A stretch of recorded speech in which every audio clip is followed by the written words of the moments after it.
আমি যখন ক্লাস 8-এ উঠি তখন আমার কাছে একটা ফোন ছিল। তো আমার বেশিরভাগ পড়াশোনা হয় আমার নানুর বাড়িতে, মানে কারণ কি এরকম যে আপনি জন্মের পর থেকে বাবাকে দেশের বাইরে দেখেছেন? হ্যাঁ, ওকে। ওইখানে সবার সাথে যোগাযোগ রাখতাম এতটুকুই, কারণ নানুর বাড়িতে ছিলাম।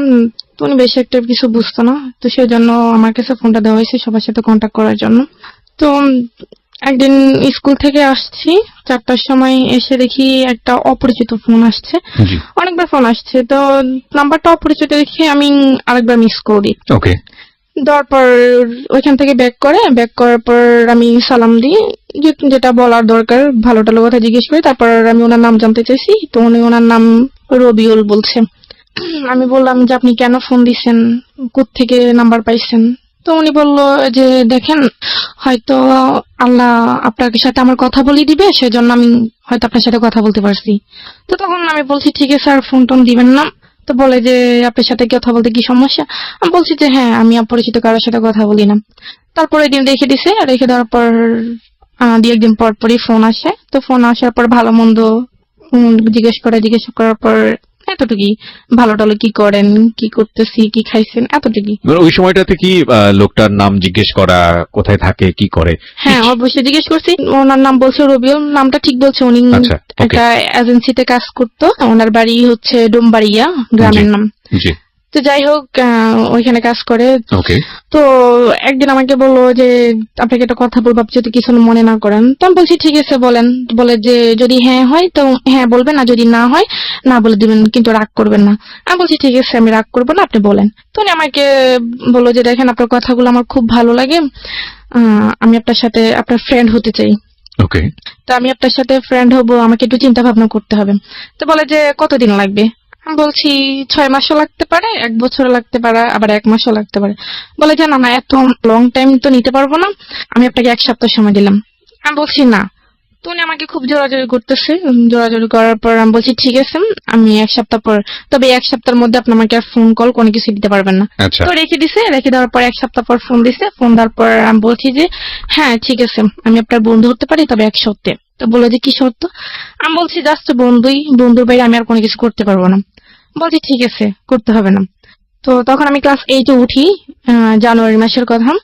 তো এভাবেই ওনার সাথে কথা বলি, কথাবার্তা চলতেছে। তো কথাবার্তা চলার মাধ্যমে উনি আমাকে দেখা করার কথা বলছে এর মধ্যে অনেকবার। তো দেখা করার কথা বলছে, আমি আসলে দেখা করতে চাই না ওনাকে। তো 1 বছরের মাথায় উনি আমাকে প্রপোজ করেন। প্রপোজটা কিভাবে করলো? ফোনের মাধ্যমে? হ্যাঁ, ফোনের মাধ্যমে। 1 বছর কোনো দেখা হয়নি। এর মাধ্যমে কি আপনাদের এর আগে মানে ফেসবুক বা অনলাইনে কোথাও? না না, তখন তো আমি ফেসবুক এমনিতে নরমাল একটা ফোন ইউজ করতাম। এছাড়া কোনো কিছু না ছিল না, না? শুধু আপনাকে দেখেনি? না না দেখেই দেখিনি। আপনাকে প্রপোজ করে ফেলেছে? হ্যাঁ, প্রপোজ করে Okay. ফেলছে। 1 বছর কথা বলার পর প্রপোজ করে ফেলছে। তো আমি বলছি ঠিক আছে, আপনি আমাকে। বয়সটা জানা ছিল? লাইক আপনি তখন ক্লাস 8-এ পড়েন, ওর বয়স কত ছিল? ওনার বয়স তখন 24 বছর ছিল। তো আপনি তখন খুব বেশি হলে 13 থেকে 14 বছর হ্যাঁ, বয়স, তো তখন 10 আসলে বছরের তখন ডিফারেন্সে আমার ওনার বয়সটা ভালো লাগতো। ভয়েসটা ভালো লাগতো, হ্যাঁ, তো ফোনের আমি কথা। ওনাকে দেখিনি। আচ্ছা আচ্ছা, তাও ওকে। কি আর ওনাকে দেখি না, জাস্ট ওনার সাথে কথা বলতে আমার ভালো লাগতো। আচ্ছা। তো সেজন্য কথা বলতাম। তো কথা বলার পর উনি আমাকে প্রপোজ করলো, বলে যে আপনার সাথে আপনার মানে কথা অনেক চিন্তা ভাবনা করলাম, আপনার মতো এরকম একজনকে খুঁজছি, বা আপনাকে আমার খুব ভালো লাগে, আপনাকে যদি আমার জীবন সঙ্গী হিসেবে পাইতাম তাহলে অনেক ভালো হইতো। তো আমি বলছি আপনি কি আমার দেখেন নাই? দেখেন আমি তো দেখতেও সুন্দর না, আপনি আর আপনি যেভাবে চাচ্ছেন আমি তো ওরকম না। তো বলে যে হ্যাঁ দেখেন, আমি আপনার প্রতি খুবই দুর্বল হয়ে গেছি, আসলে আপনাকে সবসময় ভাবি, সেজন্য আসলে ফ্রেন্ড থেকে যদি আরেকটু সম্পর্কটা আরেকটু গভীরে যায় তাহলে আপনার জন্য ভালো হয়, আমার জন্য ভালো হয়। তখন আমি বলছি যে আমি আপনাকে দেখিনি, বাট আপনিও আমাকে দেখেন নাই, তো এখানে আসলে সম্পর্কটা কখনই হতে পারে না। তো আমি কথা বলে ফোনটা রেখে আমি ফোনটা অফ করে ফেলছি। একটানা 10 দিন আমি ফোন অফ রাখছি। ফোন অফ রাখার 10 দিন পর আমি যখন ফোনটা অফেন করছি, ফোনটা অফেন করার সাথে সাথেই ওনার ফোন। তো আমি ফোনটা তখন রিসিভ করিনি। তো রিসিভ না করাতে অনেকবার ফোন দিছে, ফোন আমি রিসিভ করিনি। তারপর উনি আরেকটা অপরিচিত একটা নাম্বার দিয়ে ফোন দিছে। তো আমি অপরিচিত নাম্বারটা যখন চিনি না, তখন ভাবলাম যে আমার হয়তো আত্মীয় স্বজন হইতে পারে। তো আমি ফোনটা রিসিভ করি। রিসিভ করার পর উনি আমাকে বলে যে আপনি আমাকে মানে আমার ফোনটা রিসিভ করছেন না, আপনি ফোন বন্ধ রাখছেন কেন, কি সমস্যা আপনার? আপনার যদি ভালো না লাগে আপনি আমাকে না বলে দেন। আমি বলছি না, আমার ভালো লাগে না, আপনি আর আমাকে ফোন দিয়েন না, আসলে আমি এটা চাচ্ছি না, আমার ফ্যামিলি সেটা কখনোই অ্যাকসেপ্ট করবে না। তো বলে যে না, আপনি একটু ভেবে দেখেন, আসলে চিন্তা ভাবনা করে তো মানুষ সব কাজ করে, তো চিন্তা ভাবনা করে ভালো, আপনি একটু ভেবে দেখেন। তা আমি বলছি ঠিক আছে আমি ভাববো। তো বলে যে ভাববার জন্য কতদিন সময় লাগবে? তা আমি বলছি দেখেন আমার চিন্তা ভাবনা যেদিন শেষ হবে আমি আপনাকে ওইদিন ফোন দেবো, কিন্তু তার আগে আপনি আমাকে আর ফোন দিবেন না। বলে যে না না, এটা কেমন কথা, আসলে আপনার সাথে কথা না বলে আমি থাকতে পারি না, এই 10টা দিন আমার অনেক কষ্ট হয়েছে, আপনাকে আমি কিভাবে বোঝাবো। তো বলে যে ঠিক আছে আমি 10 দিন সময় দিলাম। তো ঠিক আছে, আমি 10 দিন পর আমি উনি আমাকে ফোন দিল বিকেলের টাইমে। তখন আমি আমি বলছি যে ঠিক আছে আমি রাজি আছি।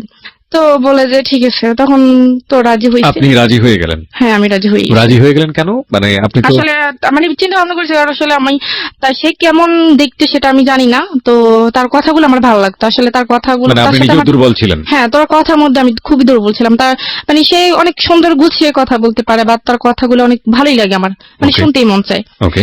তো যাই হোক, তারপর আম, এভাবে অনেক দিন কেটে গেছে, প্রায় 1 মাসের মতো। তো উনি আমাকে হঠাৎ আবার বলতেছে ঠিক আছে এখন তো আমরা আরেকটা রিলেশনে, নতুন করে একটা রিলেশন করছি, তো এখন তো আমি আপনাকে তুমি করে বলতে পারি। আমি বলছি ঠিক আছে তুমি করে বলেন। তারপর সে আবার আমাকে বলে যে দেখা করার কথা। তো তখনও আমি আসলে এতটা তার সাথে এতটা ফ্রি হইতে পারিনি। তো তখন আমি আর তাকে বলছি যে না আজকে দেখা হবে না, বা তাকে এভাবে ঘুরিয়ে ঘুরিয়ে আমি সময় পার করতেছি। প্রায় 1.5 বছর চলে যায় এভাবে। 1.5 বছর চলে যাওয়ার পর সে আমাকে হঠাৎ একদিন শুক্রবার ছিল, তো আমাকে বলতেছে যে দেখো তুমি যদি আজকে আমার সাথে দেখা না করো তাহলে আমার তোমার সাথে কোনো সম্পর্ক থাকবে না। তো বলছে যে তুমি স্কুলের সামনে আসবা, আমি ওইখানে আসবো। তো আমি বলছি ঠিক আছে বিকেল 5টার দিকে। তখন আসলে আমি তখন নানুকে বললাম যে আমি একটু বাজারে যাব। তো নানু বললো যে না এখন এখন বাজারে যাওয়ার দরকার নেই, তো তোমার মামা আছে, তোমার মামাকে বলো যদি উনি চাইতে দেয় তো তুমি যাও। তখন আসলে মামার কাছে তো বলতে পারবো না, কারণ মামার কাছে বলবে যে তোমার কি লাগবে তুমি আমার কাছে বলো, তোমার যাওয়ার দরকার নেই। তখন আমি বলতে পারি না, তো যে কোনো কারণে আমি বাইরে হইতে পারি না, তখন আমি ওকে আর বলতে পারিনি যে মানে আমি আসবো না। তখন আমি আবার ফোনটা অফ করে ফেলছি। যে তখন সে আমাকে অনেকবার ট্রাই করছে, আমার ফোনটা তখন মিস কল অ্যালার্ট চালু ছিল। তো আমি যখন ফোনটা অফ করছি দেখি যে সে আমাকে প্রায় 1000-এর উপরে ফোন দিছে। তো সে আমাকে রাগ করে 2-3 দিন ফোন দেয়নি। 2-3 দিন ফোন না দেওয়াতে আমিও ফোন দিইনি। তো 2-3 দিন পর সে নিজে আমাকে আবার ফোন দিছে। ফোন দেওয়ার পর বলতেছে তোমার কি সমস্যা, তুমি আমার সাথে দেখা করলে না কেন? তা আমি বলছি আমার সমস্যা ছিল, আমি বাইরে হইতে পারিনি। তো বলে যে বাইরে হইতে না পারলে তুমি আমাকে বলতাম। তা আমি বলছি বললে হয়তো আপনি এটা অন্যভাবে নিবেন, সেজন্য আমি বলতে পারিনি। তো তাকে সরি টরি বলছি। তো সরি টরি বলার পর সে যাই হোক সেটা সমাধান হয়ে গেছে। কথা চলতে চলতে 2 বছর, তখন 2012 সাল, 12 সালের লাস্টের দিকে আমি, আমার বোন, তখন আমার আব্বু বাড়িতে আসছে বিদেশ থেকে। বাড়িতে আসার পর আমাকে বাড়িতে নিয়ে আসছে। তো আমি তাকে বলছিলাম যে আমার আব্বু বাড়িতে আসতেছে, তো আমি আপনার সাথে অনেকদিন কথা বলতে পারবো না, মানে যতদিন বাড়িতে থাকবো ততদিন কথা বলতে পারবো না, কারণ আমাদের বাড়িতে আসলে আবার কথা হবে, কথা বলতে পারবো না। তো উনি বলছে যে কেন? আমি বলছি আমার আব্বু বাড়িতে আসতেছে, তো আমি তো ফোনটা আবার ওইখানে নিয়ে যেতে পারবো না। তো বলে ঠিক আছে। তখন আমি বাড়িতে আসছি। আসার পর তো আমার আব্বু, আমার বোন, আমার ছোট ভাই, আমার বোনের একটা ফ্রেন্ড ছিল, আমার মামাদের বাসায় আসবো ঢাকায় উত্তরায়। সেটা আমি আসলে ওনাকে বলতে পারিনি যে কারণ আমি কারো ফোন ধরতেও পারি না, বা বাড়িতে গেলে আমি বিশেষ করে আম্মু বা আব্বুর ওনাদের ফোন ধরি না। তো ফোন না না পেয়ে আমি ওনাকে বলতে পারিনি। তো আমি ঢাকা আসি। ঢাকায় সেখানে প্রায় 1 সপ্তাহ ছিলাম। তো 1 সপ্তাহ থাকার পর আবার বাড়িতে গেছি। বাড়িতে যাওয়ার পর আমার আব্বু কোন একটা কাজে চিটাগং গেছিল। তো ওইখানে যাওয়ার পর আমি একটা সুযোগ পাইছি আমার নানুদের বাড়িতে আসার জন্য। তো আমার নানু ফোন দিছিল যাওয়ার জন্য, তখন আমি গেছি, গিয়ে আবার ওনার সাথে কন্ট্যাক্ট করছি। তো কন্ট্যাক্ট করার পর বলে যে এতদিন কেন, তুমি তো বলছো কয়েকদিন তারপর আবার আসবা, তো এতদিন গ্যাপ ছিল কেন? বলছি ঢাকা গেছিলাম আব্বুর সাথে, সেজন্য বলতে পারিনি। তো এই ব্যাপারটা আমি ওনাকে বলি নাই কেন, ওইটা উনি আমার সাথে অনেক রাগ করছে যে তুমি ঢাকা গেছো আমাকে বলছো, নাহলে আমিও ঢাকা যেতাম, দূর থেকে তোমাকে দেখতাম। আমি বলছি আমি বলতে পারিনি, আমি সুযোগ পাইনি। এটা নিয়ে অনেক ঝগড়া হয়েছে। ঝগড়া হওয়ার পর উনি আমাকে তো এটাই করে বলতেছে যে তুই আর আমাকে ফোন দিবি না। আমি বলছি ঠিক আছে আমি ফোন দিব না। মানে ক্রেজি হয়ে গেছে আর কি, হ্যাঁ। এতবার বারবার আপনাকে দেখতে চাচ্ছে, আপনি সামনে আসতেছেন না। আসতেছি না, হ্যাঁ। রাইট। পরে ঠিক আছে, তখন আমি আর তাকে মানে সে আমাকে ফোন দিবে না কেন সেটা আমার জানার আগ্রহ ছিল না, ফোন না দিলেনি। আসলে আমি তার মানে তার প্রতি অ্যাট্রাকশন হয়নি, আমি আসলে তার কথাগুলো আমার ভালো লাগতো, সেজন্য আমি তার সাথে কথা বলতাম, তার প্রতি। পয়েন্ট করবেন প্রিয় শ্রোতা, ও যেটা বলছে যে ওর কথাগুলো শুনতে ওর খুব মন চাইতো, এবং ওই কথাগুলোর কারণেই ওর প্রতি এক ধরনের ওর দুর্বলতা ছিল, কিন্তু এটা আসলে সেই অর্থে কোনো লাভ ছিল না। ওকে, তো সে আমাকে আবার নিজে ফোন দিছে, ফোন দেওয়ার পর বলে যে তুমি এত পাষাণ মানুষ, তোমার মেয়েদের মন নাকি অনেক নরম থাকে, তো তুমি এত শক্ত মনের মানুষ আমি আসলে কখনো ভাবি নেই। তো আমি রাগ করে ফোন রেখে দিছি, তোমার উচিত আমার রাগ ভাঙানো, আমাকে ফোন দাও, তুমি সেটা না করে তুমি উল্টা রাগ করে বসে আছো। তো ওনার কথাগুলো আমি আসলে এতটা কেয়ার করতাম না, যেটা বলতে এটা শুনতাম। 2012 সালের প্রায় মাঝামাঝি আমি আবার ঢাকা আসি। আমার মামারা সবাই মিলে কক্সবাজার যাবে, তো আমি ঢাকা আসি আবার। তো আমি ওনার কাছে বলছি যে আমি কক্সবাজার যাব, আমরা সবাই মিলে কক্সবাজার যাবো, এখানে অনেকদিন থাকবো, আপনার সাথে আমার কথা হবে না। তো বলে যে আমার যদি ছুটি থাকতো তাহলে তো আমিও যেতে পারতাম। তো বলে যে ঠিক আছে, তোমরা যেদিন যাবে তার একদিন আমাকে ফোন দিয়া। তো আমরা যেদিন যাবো তার একদিন ওনাকে ফোন দিছি, তো উনি যেতে পারবেন, উনি ছুটি নিতে পারেনি। তো আমরা চলে গেছি, ওইখানে প্রায় 15 দিনের মতো ছিলাম। পুরো দিন থেকে আবার যখন কক্সবাজার গেছি তখন আমার মামারও সাথে ছিল, তো মামার এক বন্ধু ছিল, তো ওর সাথে ছিল, তো উনি আবার ওইখানে গেছে। তো আমরা ওইখানে অনেক আনন্দ করলাম, সবাই মিলে একসাথে ছিলাম, আড্ডা দিলাম। তো ওই ছেলে আবার আমাদের সাথে ছিল। তো আমি আবার ঢাকায় যখন কক্সবাজার থেকে যখন ঢাকায় ব্যাক করি, তখন ওই ছেলে আমার আরেকটা মামাতো ভাই ছিল, ওর নাম হচ্ছে রাফি। ওর কাছে আবার আমার জানতে চাইছে যে মেয়েটা কে বা কি করে। ছেলেটার নাম কি ছিল? রাজু। রাজু, ওকে। তো কি করে বা কোথায় থাকে, তো বললো যে এটা আমার সম্পর্কে মামাতো বোন হয়, তো এরকম এরকম। তো বলে যে আমি ফোন ইউজ করে, তো আমি যে ফোন ইউজ করি সেটা তার ওনারা জানে না। তো বলে যে না, ফোন ইউজ করে না কেন? তো বলে যে না এমনিতেই। তখন আম, আমার মামা যখন বাড়িতে আসে শীতের সময়, তখন ওই ছেলে আবার আমার মামাদের সাথে আমাদের বাড়িতে আসছে। তো মা আমাদেরকে দাওয়াত করায়, ওই ছেলেও আসছে আমাদের বাড়িতে। তো আমাদের বাড়িটারি দেখলো, আমাদেরকে দেখলো, তখন আমার সাথে কথা বললো, হাই হ্যালো এতটুকুই। কি করো, কোন ক্লাসে পড়ো? তখন আমি ক্লাস 9-এ পড়ি। তো বললো যে ঠিক আছে, তো এখন তো ছুটি, তো তোমার মামার সাথে আবার ঢাকায় যাও, গিয়ে ঘুরে আসো, আমরা তো আছি, সব একসাথে আনন্দ হবে। তো আমি বলছি দেখি যদি আম্মু দেয় তাহলে। তো উনি আমার মামাকে বললো, বলার পর আমার মামা আমার আম্মুকে বললো, তো গেলাম। গিয়ে ওইখানে প্রায় 20-25 দিন ছিলাম। এর মধ্যে ওর সাথে আর আমার কোনো যোগাযোগ হয়নি। রবিউলের সাথে? হ্যাঁ, ওকে। রবিউলের সাথে আমার আর কোনো যোগাযোগ হয়নি। না ফোন তো না আমাদের বাড়িতে, আমি আর ওইখানে যেতে পারি না, ওনাকে কখনো কোনো মেসেজ বা ফোন দিতে পারিনি। তো আমি আবার চলে গেছি। তো কথাবার্তা বলে আমাদের বলে যে তুমি ফোন ইউজ করো না। আমি বলছি না, আমি ফোন ইউজ করি না, আসলে বাসা থেকে সেটা কেউ দিবে না। তো বলে যে আমি তোমাকে যদি একটা ফোন কিনে দিই তুমি নিবে? আমি বলছি কেন, আপনার ফোন আমি নিব কেন, আর আপনি আমার কি হন? রাজু এটা বলতেছে? হ্যাঁ, রাজু এটা বলতেছে। বলে যে না নেও, মাঝে মাঝে আমার সাথে কথাবার্তা বলবো। এখানে বিষয়টা গুলিয়ে ফেলবেন না। রাজু এবং রবিউল, রাজুটা হচ্ছে ওর আত্মীয় সম্পর্কের একজন, আর রবিউলটা হলো যে ছেলেটার সঙ্গে প্রথম দিকে ভার্চুয়ালি মানে ফোনের মাধ্যমে কমিউনিকেট, কিন্তু এখনো দেখা হয়নি। ওদের মধ্যে এক ধরনের সম্পর্ক রয়েছে, বয়ফ্রেন্ড গার্লফ্রেন্ড বলা যেতে পারে, বাট ঠিক সে অর্থে ম্যাচিউর টাইপের রিলেশনশিপ না, অন্তত এই মেয়েটার সাইড থেকে না। ওকে, ঠিক আছে, বলুন তারপর। তো রাজু আমাকে, যখন আমি চলে আসবো তখন রাজু, আমার মামা আর ওই মামাতো ভাইটা আমাকে বাস পর্যন্ত বাসে উঠেছে, কারণ মামা আমার সাথে আসছে আর মামার সাথে ওনারা আসছে আমাদেরকে এগিয়ে দেওয়ার জন্য। তো আসছে রাজু এখানে, মানে আমি চলে যাচ্ছি, মানে এটা দেখো কান্নাকাটি করতেছে। কান্নাকাটি করার পর আমি আসলে ব্যাপারটা দেখছি, তারপরও বুঝতে পারলো না, বোঝার মতো করেছিলাম। তো আমি যখন চলে গেছি তখন ও আমার যে জামা কাপড় নেওয়ার একটা ব্যাগ ছিল, ওই ব্যাগের মধ্যে ওই একটা ফোন কিনে রেখে দিয়েছে, সেটা আমি জানি না। তো না জানার পর আমি বাড়িতে গেছি, সোজা আমার নানুদের বাড়িতে গেছি। নানুদের বাড়িতে যাওয়ার পর জামা কাপড় যখন ওইটা থেকে বের করছি তখন দেখছি একটা মোবাইলের বক্স। তো আমার কাছে আশ্চর্য লাগতেছে, মোবাইলের বক্স এটা কে দিল? তখন আমি কাউকে বিষয়টা না বলে আমি এটা খুললাম, খুলে দেখি একটা phone, mobile phone, Samsung mobile phone ছিল। ওইটার মধ্যে আবার একটা চিঠি ছিল। তো দেখলাম, দেখার পর চিঠিটা পড়লাম। চিঠির মধ্যে লেখা ছিল যে মানে রাজু যে আমাকে ফোনটা দিছে সেটা যেন আমি কাউকে না বলি, সেটা শুধুমাত্র আমাকে দিছে আমার সাথে একটু কথা বলার জন্য বা খোঁজ খবর নেওয়ার জন্য, বাস এতটুকুই। আর যদি ওর মোবাইলটা আমার নিতে ইচ্ছে না হয় তাহলে সেটা ফেলে দেওয়ার জন্য, কিন্তু কাউকে না বলার জন্য, এটা লিখে দিছে। তো লিখে দেওয়ার পর আমি এটা রেখে দিছি, কিন্তু আমি আর ফেলিনি। ওটার সাথে আবার একটা সিমও দিছে, তো আমি ওইটা অফ করছি।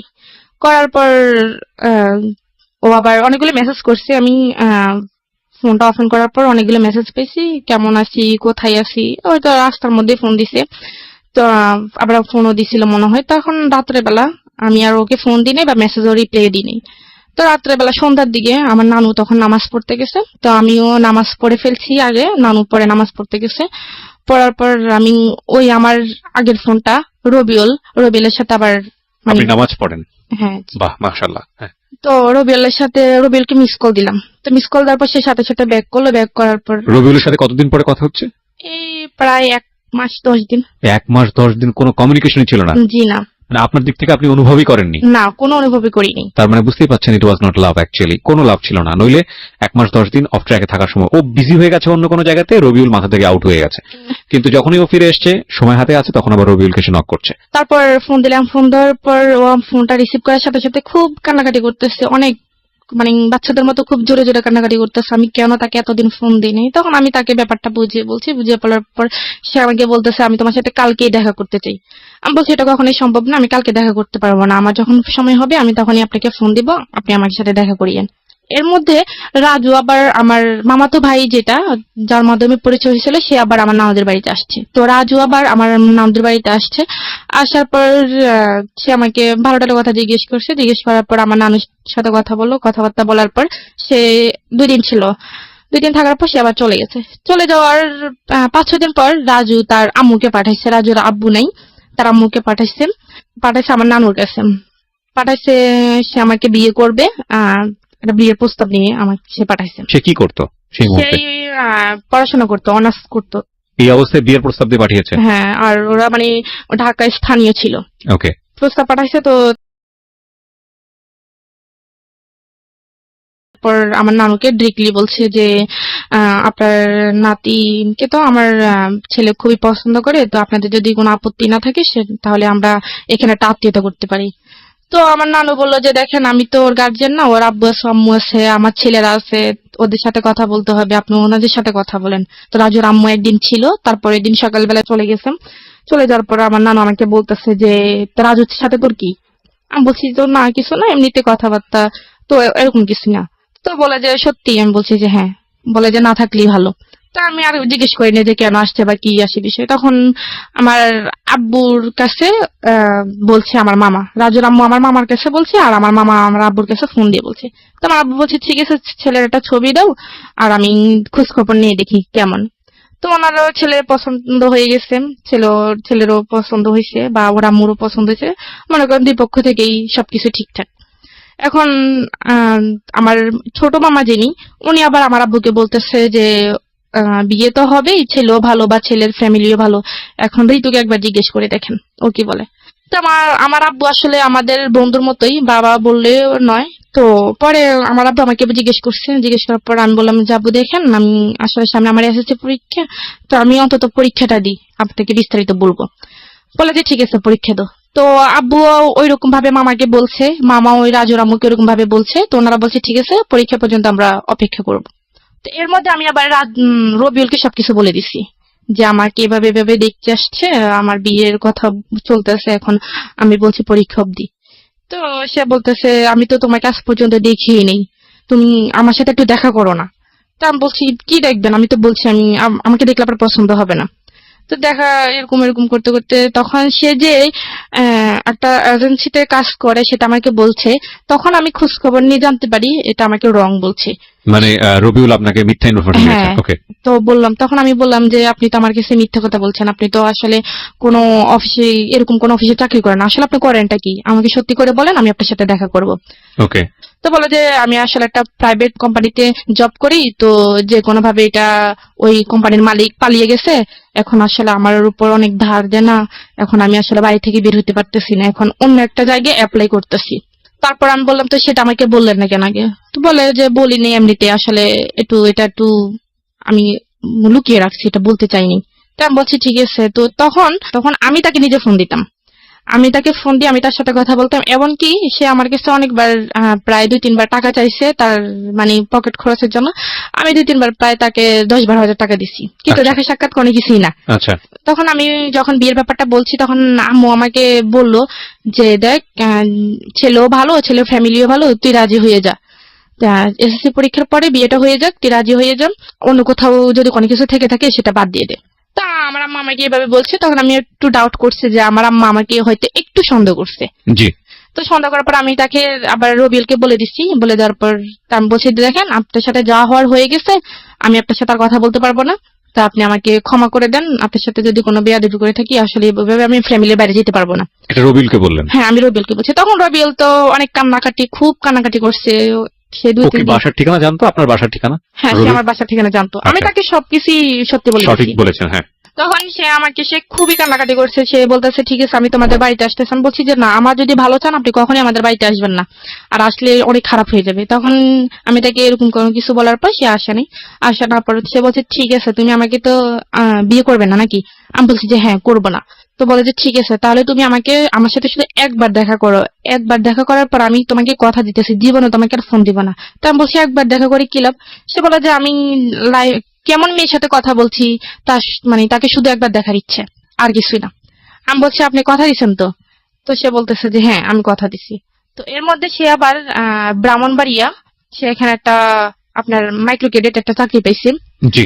ব্রাহ্মণবাড়িয়া। তো আমি আবার ঢাকা যাই মামাদের বাসায়। হুম। তখন আমার মামার মামানি প্রেগনেন্ট ছিল। তো তখন উনি খুব অসুস্থ ছিল, তো ওনাকে আমি দেখতে গেছিলাম। আমার আম্মু গেছিল সাথে। তো আমার আম্মু গিয়া আমার আম্মা আমাকে রেখে চলে আসছে। তো আমি ওইখানে ছিলাম, থাকার পর ওইখানে আবার মামাদের পাশের ফ্ল্যাটে একটা মেয়ে থাকতো, নাম হচ্ছে রিয়া করে। তার সাথে আমার আবার খুব ভালো একটা বন্ধুত্ব ছিল। তার সাথে আমি আবার সবকিছু শেয়ার করছি। তো শেয়ার করার পর তখন আমি ঢাকা গেছি, ঢাকা যাওয়ার পর সে আমাকে বলতেছে যে আমি ব্রাহ্মণবাড়িয়া যাওয়ার জন্য, তার সাথে দেখা করার জন্য। তা আমি বললাম আমি একটা মেয়ে হয়ে আমি আমাকে ওইখানে কিভাবে যাই? বলে যে দেখো আমি তো নতুন অফিসে জয়েন করছি, নতুন, এখন তো আমাকে ছুটি দিবে না। তো আমি আসলে কিভাবে তোমার কাছে যাবো, তুমি একটু আমার কাছে আসো। তা আমি বলছি ঠিক আছে। তখন আমি ওই রিয়াকে নিয়ে বাইরে বের হওয়ার নাম করে ওকে নিয়ে যাই। শুক্রবার দিন ছিল তখন। ইন দ্য মিন টাইম কি আপনার রাজুর সঙ্গে দেখা সাক্ষাৎ করা, কথাবার্তা হওয়া, এগুলো কোনো কিছু হচ্ছে? না না, ওই কথা বিয়ে যখন প্রস্তাব ওরা পাঠিয়েছে, পাঠাইছে যেহেতু তারপর ফোনটা আপনার কাছে আছে সেজন্য হ্যাঁ জিজ্ঞেস সেই করছি। ফোনটা আমার কাছে আছে। ফোনে আর কথাবার্তা ওই হয় না, ফোনটা দিয়ে আমি আবার রবির সাথে কথা বলি, কিন্তু রাজুর সঙ্গে কথা বলেন না? রাজুর সাথে আর কথা বলি না। আচ্ছা। যাই হোক গেলাম ব্রাহ্মণবাড়িয়া বিশ্ব রোড, ওইখানে রবিয়াল আসছে। আসার পর আমরা গেলাম, যাওয়ার পর সে আমাকে ফোন দিছে। তো আমি বোরকা পরে জানি, আমি এমনিতেই নর্মাল ভাবে গেছি। তো আসলে ওই আমি ওই কথাটা কখনোই ভুলবো না। ওনাকে দেখে আসলে আমার মাথা ঘুরতেছে, এরকম একটা অবস্থা যে মানে আমি আসলে যেটা ভাবছি, যেটা কল্পনা করছি, এটা সম্পূর্ণ বাইরে। সে মনে করেন তখন খুবই হ্যাংলা ছিল, অনেক কালো ছিল। তো আমি ভাবলাম আর বাবা এটা কি, এটা তো এখন আমার ফ্যামিলি কখনো কোনোভাবে মেনে নেবে না। অডিওর সাথে ভিডিওর মারাত্মক পার্থক্য, এটা কি বলে? এবং এটাই হয় আসলে। নিজের জীবনেরও বেশ কয়েকটা অভিজ্ঞতা আছে আর কি, সেজন্যই বললাম। হ্যাঁ। তারপর তার সাথে আমি দীর্ঘ 3 বছর পর দেখা করি ওই দিন। তো 3 বছর পর ওই দিন ফার্স্ট দেখা। তো আমি আবার যখন আমি তার সাথে দেখা করতে যাচ্ছি, গাড়িতে উঠতেছি, তখন আমি আবার তাকে বলছি যে দেখেন আপনি আমাকে কথা দিয়েছেন আপনি আমার সাথে শুধু একবারই দেখা করবেন। এখন আপনি যেরকমই হন, আমি আপনার সাথে দ্বিতীয়বার কথা বলবো না। সে বলছে ঠিক আছে তুমি নিশ্চিন্তে থাকো, আমি তোমাকে কখনোই বিরক্ত করবো না। তো যাই হোক সে আমাকে দেখলো, আমিও তাকে দেখলাম। দেখার পর ওইখানে একটা রেস্টুরেন্টে গেলাম। ওই দিন আমি সারাদিন তার সাথে দেখা করবে একটু একটু আনইজি ফিল করতেছি। আসলে আমি সারাদিন খাইনি। তো না খাওয়াতে আমার খুব খিদে লাগছে, কিন্তু তাকে দেখার পর আমার খিদে চলে গেছে। ওকে। তাকে দেখার পর আমার খুব খিদে চলে গেছে যে যখন গাড়িতে আসতেছে তখন ভাবতেছি যে ওনার সাথে দেখা করলে একসাথে হয়তো দুপুরে লাঞ্চ হবে বা সকালের নাস্তা দুটি একসাথে হবে। কিন্তু তাকে দেখার পর আমার খিদেটা চলে গেছে। আমি আর আমি কি খাবো? তখন সে আমাকে একটা রেস্টুরেন্টে নিয়ে গেছিল, ওইটার নাম ছিল ঝুমুর, ব্রাহ্মণবাড়ি একটা শহরে। ওইখানে নিয়ে গেছিল। তো শুক্রবার যেহেতু ছিল, উনিও হয়তো খাওয়া দাওয়া করে আসে না, তো উনি খাইছে, আমাকেও দিছে, আমি খাইনি, আমি বসেছিলাম। তো আমি ওইখান থেকে খুবই বিরক্ত ফিল করতেছি যে আমি কখন যাবো এখান থেকে। তো খাওয়া দাওয়া শেষ হলো, শেষ হওয়ার পর তখন আমরা আবার যখন বাস করে যাইতেছি, সে আমাকে বাসে তুলে দিবে, তখন সে আমাকে জিজ্ঞেস করতেছে যে তোমাকে আমার পছন্দ হয়েছে, আমাকে তোমার পছন্দ হয়েছে কিনা।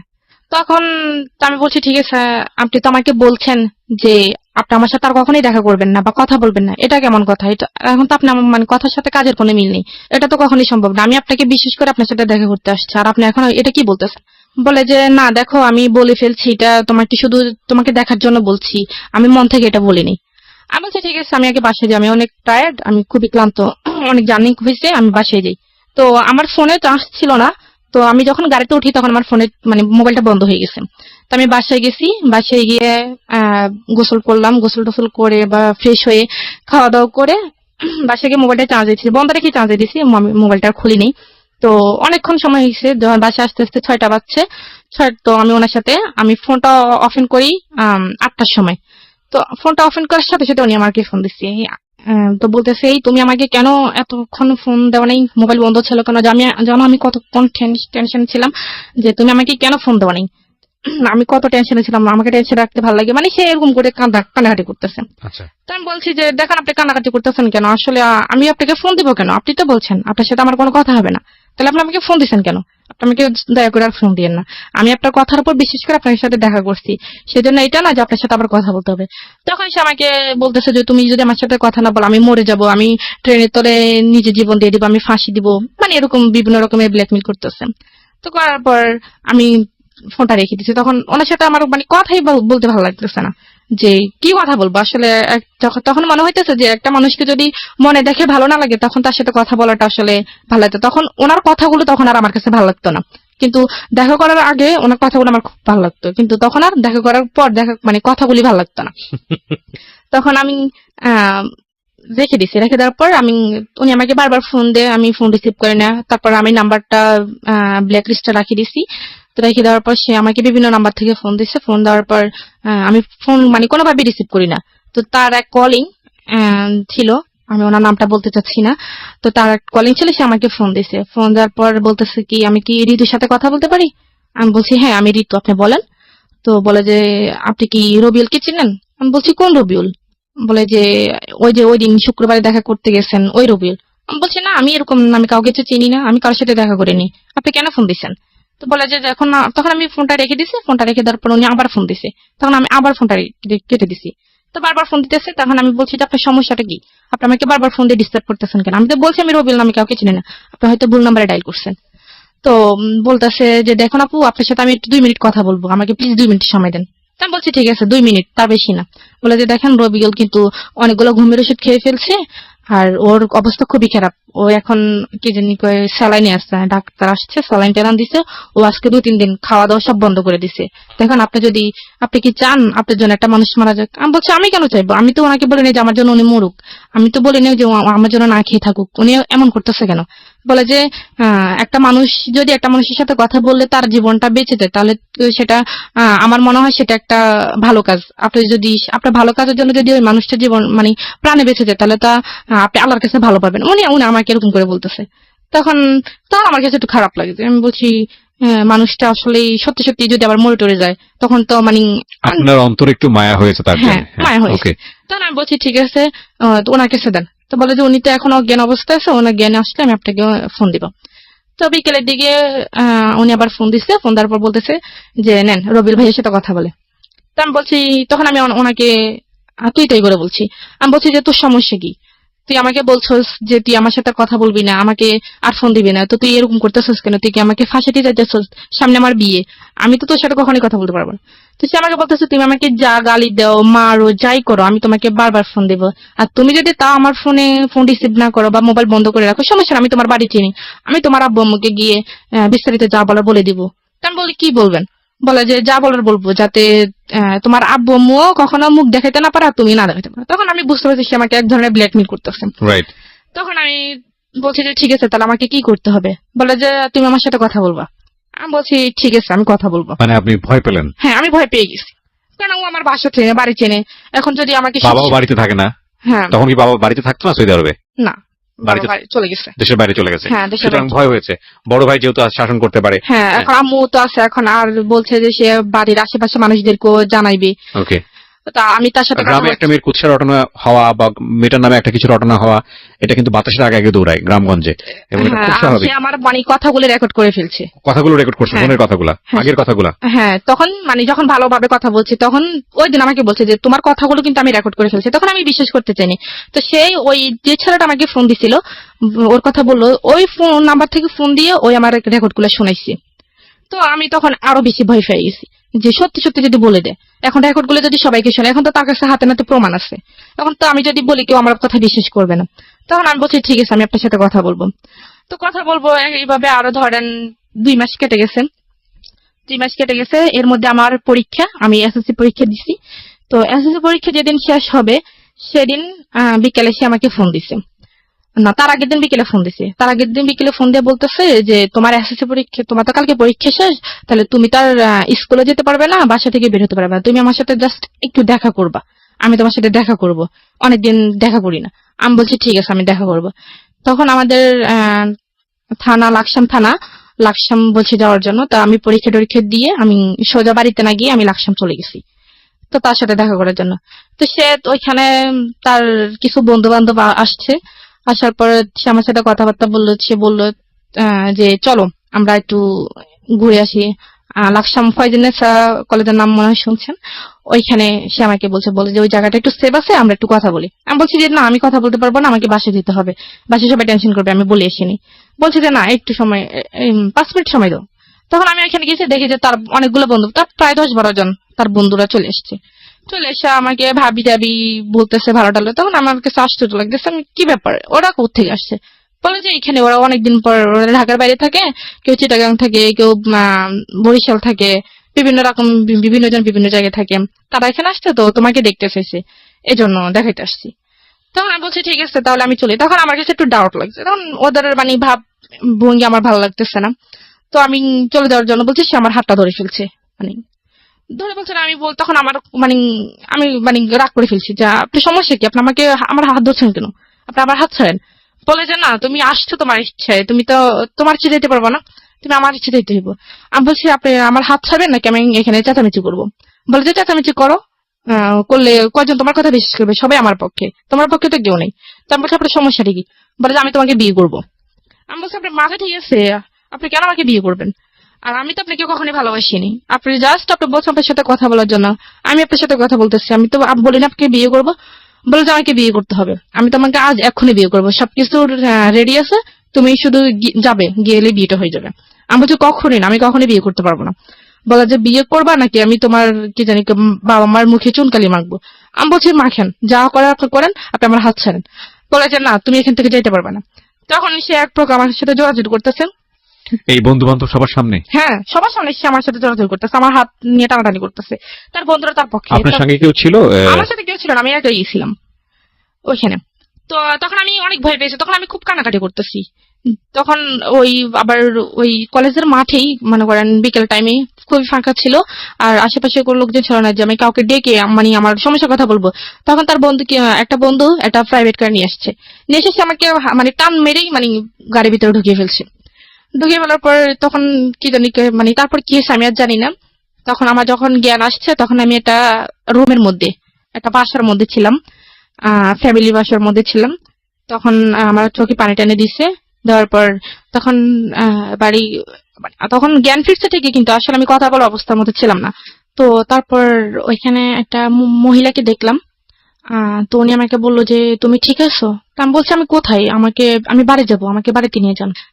তুমি জানো তুমি কার কাছে আসছো? আমি বলছি যে না। আপনি কে? বলে যে তুমি যে ছেলের সাথে আসছো আমি ওই ছেলের আন্টি হই। তা আমি বলছি দেখেন, উনি আমাকে জোর করে এখানে আনছে, আমার আসলে কোনো আসার ইচ্ছে ছিল না, আপনি আমাকে যাওয়ার একটু ব্যবস্থা করে দেন। বলে যে না, ওরা তো বিয়ের ব্যবস্থা করতে গেছে, তোমাদের তো নাকি আজকে বিয়ে। আমি বলছি যে না, আমার তো বিয়ে করার ইচ্ছা নেই, দেখেন আমার বিয়ে ঠিক হয়ে গেছে, এখানে আমি আসলে থাকতে পারবো না। আর আপনি বুঝতে চেষ্টা করেন, আমি তো ওনার সাথে জাস্ট ফ্রেন্ড হিসেবে কথা বলছি। তো বলে যে না, তুমি মিথ্যা কথা বলো কেন, আমি তো সব শুনছি। তো উনি আমাকে এড়িয়ে যাইতেছে এভাবে। যাওয়ার পরে তো যাই হোক, এখন ও ছেলে আসছে, আসার পর আমি ওই ছেলের পা ধরে ফেলছি, পা ধরে মাপ চাইতেছি। রবিউলের? হ্যাঁ, পা ধরে মাপ চাইতেছি যে আমাকে একটু চলে যেতে দেন, আমার জীবনটাকে এভাবে নষ্ট করিয়েন না।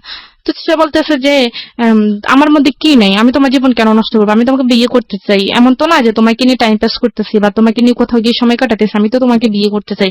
তো আমার মধ্যে কি এমন নেই যে তুমি আমাকে ভালোবাসো না? তখন আমি বলছি যে আপনি নিজের চেহারাটা একটু আয়নার মধ্যে গিয়ে দেখছেন, আমি বলছি। বলার পর সে আমাকে একটা থাপ্পড় মারছে ওইখানে, অনেক জোরে একটা থাপ্পড় মারছে। থাপ্পড় মারা আমার খুব কান্নাকাটি করতেছি।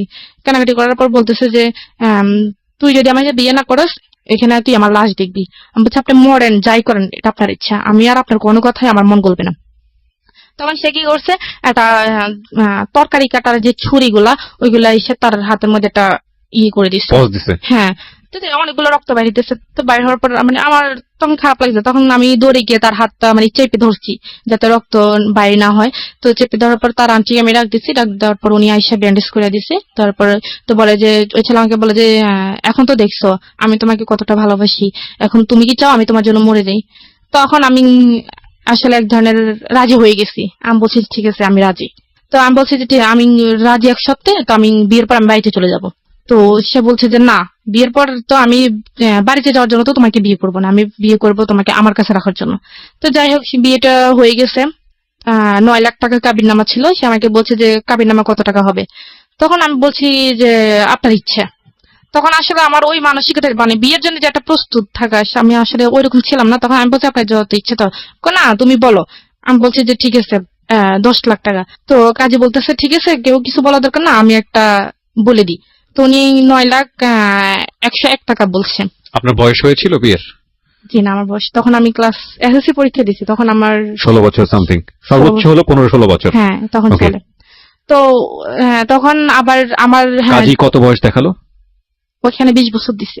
20 বছর দিয়েছে। হ্যাঁ। এরকম আর আমার বিয়েতে তো যদি মানে কেউ করায় এবং এটা যদি কোনোভাবে আইনি ঝামেলায় যায়, তাহলে মানে ওনারা তো ফাঁসবেনই, কাজী সবার আগে ফাঁসবে আর কি। তো যাই হোক, তো আমাকে ওই তো 9,01,01 টাকায় বলছে। বলার পর তো বিয়েটা হয়ে গেছে। হওয়ার পর সেই যেখানে চাকরি করে ব্রাহ্মণবাড়িয়া, সেখানে আমাকে নিয়ে গেছে ওই দিনই। ট্রেনে চলে গেছে আমরা। যাওয়ার পর ওইখানে একটা রুম নিল। রুম নেওয়ার পর কিছু জিনিসপত্র কিনলো। ইন দ্য মিন টাইম বাড়ির কথা আপনার মনে পড়েনি? বাড়িতে কি হচ্ছে? না, অবশ্যই পড়ছে। তখন আমি তাকে অনেকবার চেষ্টা করছি। তখন তো আমার কাছে ফোন ছিল না, কারণ আমি সাথে করে ফোন নিয়ে আসিনি। আর তাকে আমি অনেকবার বলছি যে বিয়ে যেহেতু হয়ে গেছে, তখন তো বাড়ি থেকে কোনো সমস্যা করবে না, বাড়িতে জানাই। বলে যে না না, এখন বাড়িতে জানালে সমস্যা করবে, আমরা আগে একটু সেটেল হই, তারপর বাড়িতে জানাবো।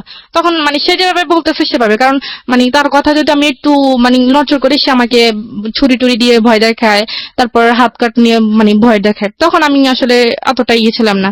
তো বাড়িতে কি হচ্ছে না হচ্ছে সেটা আর আমি তখন জানি না। তো তখন আমাকে ওইখানে নিয়ে গেছে। নিয়ে যাওয়ার পর সে আমাকে একটা রুম নিল। রুম নেওয়ার পর মানে টুকটাকি যা লাগে আর কি সব নিছে। নেওয়ার পর তো চলতেছি। তখন যাচ্ছি, বাড়িতে কি হয়েছে তো না হয়েছে সেটা তো আমি জানি না। তখন ওইখানে গেলাম। তো নেওয়ার পর সেই তো সারাদিন চলে গেল। তো আমি রান্না বান্না করলাম। তো সেই কোথায় গেছে আমি জানি না, সারাদিন সে বাসা ছিল না। না রুম কি থাকাতে, আগে থেকে নেওয়া ছিল নাকি ওর রুমে গিয়ে উঠলেন? না সে ওইখানে মানে আগে থেকে একটা রুম নিয়েছিল সেই। তো রাত্রেবেলা তো সে আসছে, এসে কিছু ফুল টুল দিয়ে রুমটা সাজাইলো নিজেই? হ্যাঁ। না নিজে না, সে আর তার এক বন্ধুকে নিয়ে, বন্ধুর সাথে দিছে। সে কোথায় গেছে আমি জানি না। তো তার বন্ধু, তার এক কলিং, উনি আবার বিয়ে করছে, বোন আবার ওইখানেই থাকে। সে আমাকে বাইরে তালা দিয়ে চলে গেছে। তো আমি সারাক্ষণ রুমের মধ্যে ছিলাম। তো রুমের মধ্যে থাকার পর সে বিকেলের দিকে আসছে। আমাকে বলতেছে তো তুমি রেডি হও। তা আমি বলছি কেন রেডি হবো, কোথায় যাবো? বলে যে আমার এক ফ্রেন্ডে দাওয়াত দিচ্ছে, রাত্রে ওইখানে খাওয়া দাওয়া করবো। তা আমি বলছি আমি রেডি হবো কি, আমি তো তখন আমার তো মানে কাপড় চোপড় কিছুই নেই ইনফ্যাক্ট? কিছুই নেই। হ্যাঁ, আমি রেডি হবো কি? সে আমার জন্য একটা শাড়ি কিনলো। 1200 টাকা দিয়ে একটা শাড়ি কিনছে। আর নর্মালি বাসা পড়ার জন্য 2টা 3 পিস কিনছে। তো আর নিয়ে আসছে। নিয়ে আসার পর সে আমাকে বলছে রেডি হওয়ার জন্য। তো রেডি হয়েছি। রেডিমেডি হয়ে আমরা ওই ফ্রেন্ডের বাসায় গেছি। যাওয়ার পর ওইখানে খাওয়া দাওয়া করে আমরা আবার রিটার্ন আসছি। ওই ফ্রেন্ডের বাসায় যখন খাওয়া দাওয়া করতে গেছি, তখন বাসাতে মানে আবার খাওয়া দাওয়া করে যখন আবার বাসা আসছি, তখন দেখি ফুল টুল দিয়ে সাজানো রুমটা। তো তখন সে আমাকে, তখন আমি শুয়ে পড়ছি, কারণ মানে আমার মানে এত টেনশন হইতেছে যে বাড়িতে কি হচ্ছে। তখন আমি এই জিনিসটা টেনশন করতেছি। তখন আমি বারবার তাকে বলতেছি যে বাড়িতে ফোন দেন। সে বলতেছে না, বাড়িতে এখন ফোন দেওয়া যাবে না, বাড়িতে এখন ফোন দিলে তোমাকে সবাই নিয়ে যাবেন। আমি যেটা বলতেছি সে এড়িয়ে যেতেছে। তখন রাত যখন হয়েছে, তখন আমি শুয়ে গেছি। তো সেই দোকানে গেল। দোকানে গিয়ে আমার জন্য, আমার খুব মাথা ব্যথা করতেছে, আবার পুরো শরীর জার্নি করছি, পুরো শরীর মানে ব্যথা হয়ে গেছে। সে আমার জন্য ব্যথার কিছু ওষুধ নিয়ে আসতে গেছে। তখন আসে দেখে যে মানে আমি, তখন আমার চোখটা একটু বুঝে আসছে। তো আসছে সে যে দরজা খুলছে, আমি টের পাইছি। টের পাওয়ার পর আমি ওই সেভ মতোই শুয়েছি। শোয়ার পর আমি একবার এক পাশে গিয়ে শুয়েছি। তো শোয়ার পরে সে আসছে, আইসে আমাকে উঠাইলো, বলে যে তোমার না শরীরে ব্যথা করতেছে, ওষুধ খাও। তো আমি ওষুধটা খাইছি। খাওয়ার পর কিছুক্ষণ পর ব্যথাটা একটু কমে আসতেছে, এরকম অনুভব হইতেছে। তখন সে আমাকে বললো যে তুমি কি ঘুমাই যাবা? আমি বলছি যে হ্যাঁ, আমি ঘুমিয়ে যাব। তো বলতেছে কেন, আজকে মানুষের জীবনের একটা প্রথম রাত আমাদের, আর এই রাতের জন্য মানুষ হাজার হাজার বছর অপেক্ষা করে, তুমি এই রাতেই ঘুমিয়ে কাটিয়ে দিবে? আমি বলছি আমার কাছে এটা কোনো রাত মত মনে হয় না, আমার ঘুম আসতেছে, আমি ঘুমাবো। বললো যে না, আমার সাথে কথা বলো। আমি বলছি যে আপনার সাথে আমি কথা বলবো কালকে। তার কথা আমি আসলে এক কান দিয়ে নিতেছি, আর কান দিয়ে ফেলে দিচ্ছি। আমার মূল উদ্দেশ্য হচ্ছে, আমি যদি কোনো রকম একটু সুযোগ পাই, আমি পালিয়ে যাবো, বাড়িতে গিয়ে তারপর সব ঘটনা বলে দিব। হ্যাঁ, পালিয়ে যাবো। তখন তখন আমার খুব ঘুম আসতেছে। তখন আমি একবার মানে বসা অবস্থায় ঘুমিয়ে গেছি। তখন ঘুমিয়ে যাওয়ার পর সে আমাকে মনে হয় শোয়াইছে। তখন আমি আর বলতে পারবো না কি হয়েছে। তখন সকালে সে আমাকে আবার তালা মেরে চলে গেছে, অফিসে চলে গেছে। তো আশেপাশে ফ্ল্যাটে কেউ ছিল না আপনাদের? হ্যাঁ ছিল, তো আপনি তো ওখানে নক করে বললেও তো বলতে পারতেন। মানে গেটটা এমন ভাবে ছিল, মনে করেন দরজাটা ছিল বাইরে আর ভিতরে আবার আরেকটা ইয়ে ছিল, মানে গ্রিলের মতো। আচ্ছা, মানে হলেও সম্ভব না, সম্ভব না, চিল্লালেও হয়তো অনেকে শুনবে না। হ্যাঁ। আচ্ছা, আর পরে কি করছে, তখন আমি উঠছি, উঠে ফ্রেশ হয়েছি, ফ্রেশ ট্রেশ হয়ে আমি নাস্তা খাইনি, আমি চাটা শুধু খাইছি আর পরোটা খাইনি। তো না খাওয়ার পর এখন আমি রান্না বান্না কোনো কিছুই করি না, সে দুপুরে খাওয়ার জন্য আসছে। বাচ্চা ঠিক কিছু সমস্যা না, রান্না করে না, আমি হোটেল থেকে নিয়ে আসছি। তখন সে হোটেল থেকে মাছ আর কি জানি নিয়ে আসছে, আমার মনে নেই। তো নিয়ে আসার পর সে মানে আমাকে খাই দিতে চাইতেছে, তো আমি খাই নেই। তো সে আমাকে 2-3 বার এরকম করতেছে। তখন আমি কি করছি, মানে আমি মানে প্লেটটা ফেলতে চাই নাই, তো মানে আমি ধাক্কা দেওয়ার পর একটু জোরে লেগেছে, প্লেটটা মাটিতে পড়ে গেছে। পরে কাঁচের প্লেট ছিল, ওটা ভেঙে গেছে।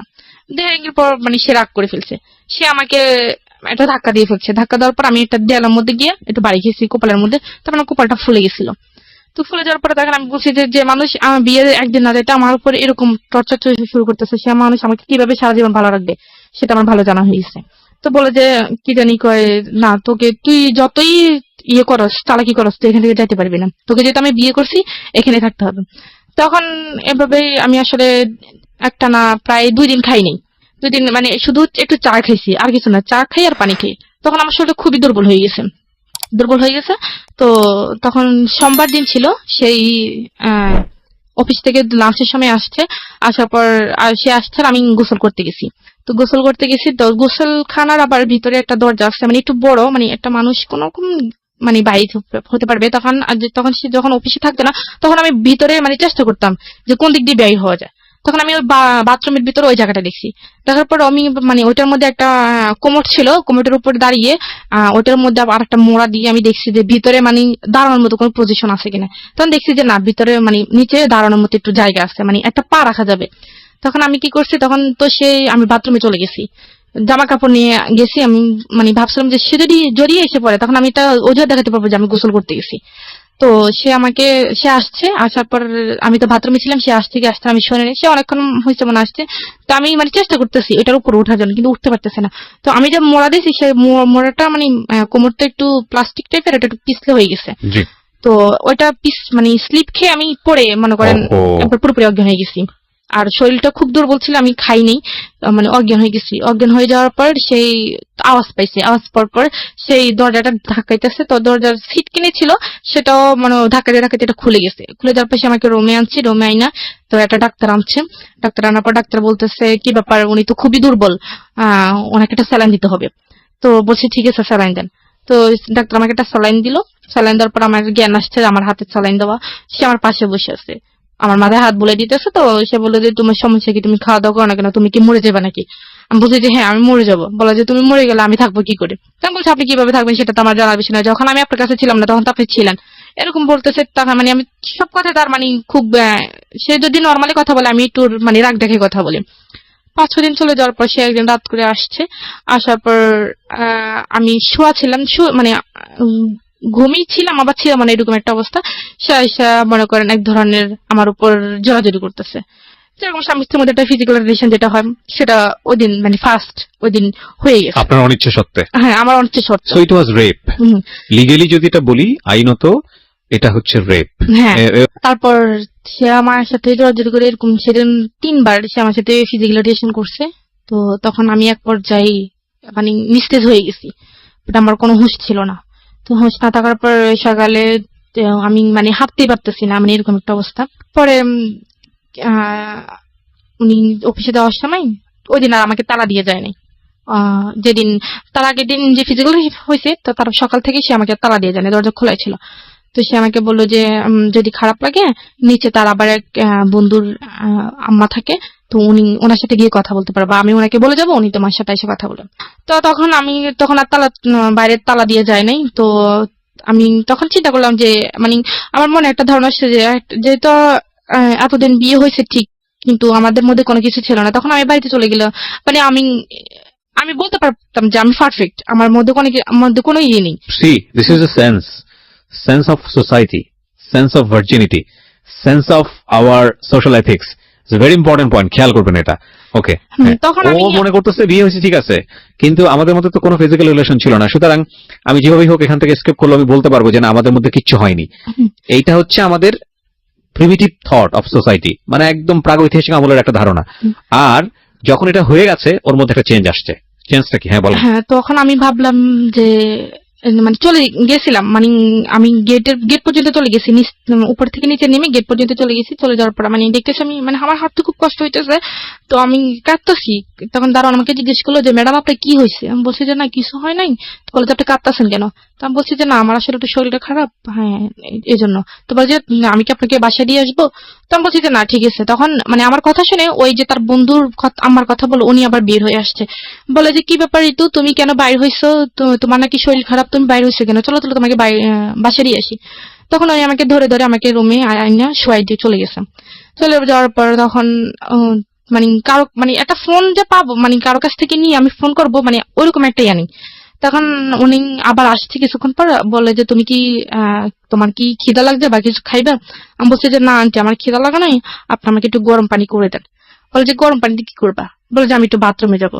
পরে উনি আমাকে একটু গরম পানি করে দিচ্ছে, আমি বাথরুমে গিয়ে ফ্রেশ হয়ে আসছি। পরে বলছে, আমি বলছি কি আপনার কাছে কি ফোন আছে? বলে যে কেন? আমি বলছি আমি একটু আমার আম্মুর সাথে কথা বলবো, আমার আব্বুর সাথে কথা বলবো, আসলে তাদের কথা খুব মনে পড়তেছে, আমার খুব খারাপ লাগতেছে, একটু কথা বলে আমার কাছে ভালো লাগবে। বলে যে ঋতু তুমি কিছু মনে করো না, রবিউল তো আমাকে না করছে তোমার কাছে ফোনটা না দিতে। তো তখন ভাবলাম যে বলেও লাভ নেই, তখন ভাবলাম যে যাই হবার হয়ে গেছে, বিয়ে তো একবার হবেই, তো আমার ভাগ্যে হয়তো এটা ছিল। আপনি মেনে নিলেন? হ্যাঁ আমি মেনে নিছি So মনে this is মনে। the thing.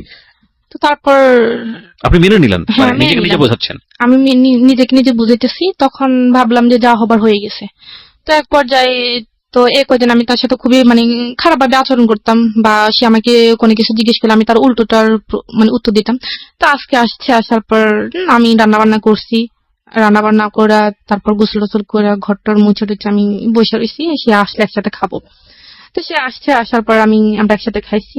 খাওয়ার পর সে বলতেছে তোমার তো মন খারাপ, চলো আমরা একটু ঘুরতে যাই। তো আমি বলছি কোথায়? বলে যে এখানে একটা নদী আছে, ওইখানে নদীতে বিকেল বেলা সবাই ঘুরতে যায়, তো চলো তোমাকে নিয়ে একটু ঘুরতে যাই। তারপর তো আসলো ঘুরতে খাওয়া দাওয়া গেলাম। করলেন, হ্যাঁ ঘুরতে গেলেন, হ্যাঁ। হ্যাঁ ঘুরতে যাওয়ার পর ওইখানে সবাই মানে তার পরিচিত যারা আছে সবাই জিজ্ঞেস করতেছে হ্যাঁ কিরে রবিউল এটা কে? তো ও বলতেছে তো তোর ভাবি টাবি পাইছে। তো তখন ওই যে একটু একটু বাইরে যেতাম বা সবার সাথে একটু, বা মেয়ে যারা ছিল বা আন্টি যারা ছিল তাদের সাথে একটু কথাবার্তা বলতাম, তাদের সাথে একটু ফ্রি হয়ে গেছি। তখন একদিন আমাকে এক আফু, মানে উনি আমার সিনিয়র অনেক, উনি আমাকে একদিন বলে ঋতু তোমাকে আমি একটা কথা বলবো, তুমি কিছু মনে করবে না তো? বলে যে তুমি আসলে রবিউল তো তোমার হাজবেন্ড, এখন তুমি বললে হয়তো তোমার মন খারাপ হতো। আমি বলছি সমস্যা না আপনি বলেন।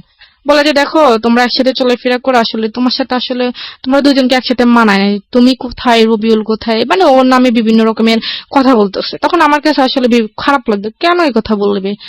তো এখন তখন একটা দিক যখন আমি ওকে মন থেকে মেনে নিছিলাম যে আমার যেহেতু বিয়েটা হয়ে গেছে তখন যা হবার আসো হবে, তখন আমি পুরোপুরি ভাবে ওকে মানে ভালোই বাসছি, যে মানে পুরোপুরি ভাবে ওর প্রতি দুর্বল হয়ে গেছি। তো তখন আমি ওকে বললাম যে দেখেন আপনি অফিস থেকে ছুটি নিতে পারবেন? তো বলে যে কেন? আমি বলছি আপনি আগে নেন তারপর আমি বলতেছি। তাকে আমি 3 মাস বাসায় রাখছি। 3 মাস বাসায় রাখছি বলতে মানে যাতে কেউ কিছু বলতে না পারে, বা তার স্বাস্থ্যের দিক থেকে, তার মানে ফেসের দিক থেকে, বা তার ও সব দিক আচ্ছা থেকে। আচ্ছা, মানে আপনি তাকে তৈরি করতেছেন আপনার ফ্যামিলির জন্য, যাতে হ্যাঁ করে আমার আপনি ফ্যামিলির তাকে জন্য, নিয়ে কারণ ফ্যামিলিতে ফেস বাইরের করতে মানুষ পারেন। যেহেতু এরকম বলতেছে তারা আমার ফ্যামিলি তো কখনো ওকে মেনে নিবে না। তখন আমি তাকে মানে ডাক্তারের সাথে কথা বলে বিভিন্ন রকমের রুচিকর, যাতে রুচি হয় খাবার ওষুধ বা আহ, পুষ্টিকর যে খাবারগুলো আছে একটা মানুষ বা ভালো মতোই হওয়ার জন্য, সবগুলোই আনছি। তো 1 মাস যখন হয়ে গেছে, এখন ও তো চাকরি করে না, এখন 1 মাস একটা মানুষ 1 মাস বসে বসে খেলে কতদিন যায়? আর ওর তো কোনো এক্সট্রা কোনো টাকা নাই। তো আমি কি করছি, ওই যে ঢাকায় থাকাকালীন যে রিয়ার কথা বললাম, তো রিয়ার কাছে আমি ফোন দিলাম। পরে রিয়াকে আমি সব কিছু বলছি, বলার পর আমি বলছি যে দেখ তুই এটা কারোর কাছে বলিস না, এখন আমি একটু সমস্যা আছি, আমার কিছু টাকা লাগবে। তো বলে যে কত টাকা? তা আমি বলছি 10-15 হাজার টাকা হলে হবে। একটা বিকাশ নাম্বার দিয়ে সে আমাকে 15 হাজার টাকা পাঠাইছে। 15 হাজার টাকা পাঠানোর পর আমি তার জন্য বিভিন্ন রকমের আর বিভিন্ন আইটেমের খাবার নিতে, মানে যেগুলি কাজে আসে বা পুষ্টিকর যে খাবারগুলো সেগুলো নিছে। যেমন তো তাকে 3 মাস পর পুরোপুরি ভাবে হয়ে উঠছে, মানে আমি যেরকমটা চাইছি সেরকমটা হয়ে গেছে।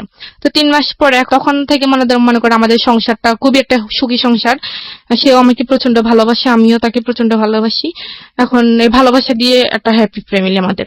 তো এর মধ্যে আমি তাকে বললাম যে দেখেন আমার তো বিয়ে কিন্তু 1 বছর চলে গেছে এইভাবে। তো চলে যাওয়ার পর আমি বললাম, 1 বছর পর বললাম যে আমি তো এসএসসি পরীক্ষার তো আমার ভালো একটা রেজাল্ট আসছে, তো আমি ইন্টারে ভর্তি হইতে চাই। এই 1 বছরের মধ্যে আপনি কোনো যোগাযোগ করেননি বাড়িতে? না, কোনো যোগাযোগ করিনি। ওর লেখাপড়া কতদূর ছিল? উনি মাস্টার্স কমপ্লিট করছে। ওকে, রবিউল মাস্টার্স কমপ্লিট করা। ওকে, বাচ্চাদের পড়ার জন্য তো অন্তত আমার কিছু জানা দরকার। বলে যে না, সেটা যতটুকু জানা অতটুকুই এনাফ।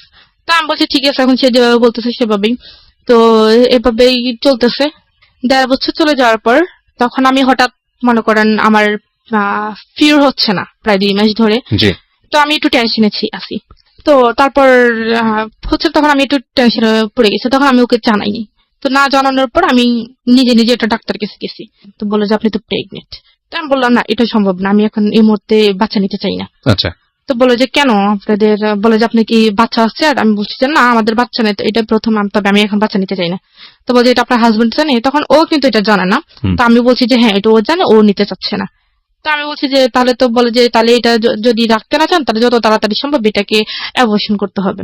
বলতে আপনি এই অ্যাড্রেসে চলে যান, ওনারা যা করার করে দিবেন। মানে এটা করার পর একটু অসুস্থ ছিলাম, পরে এভাবে চলতে ভালোই আছি, ভালোই।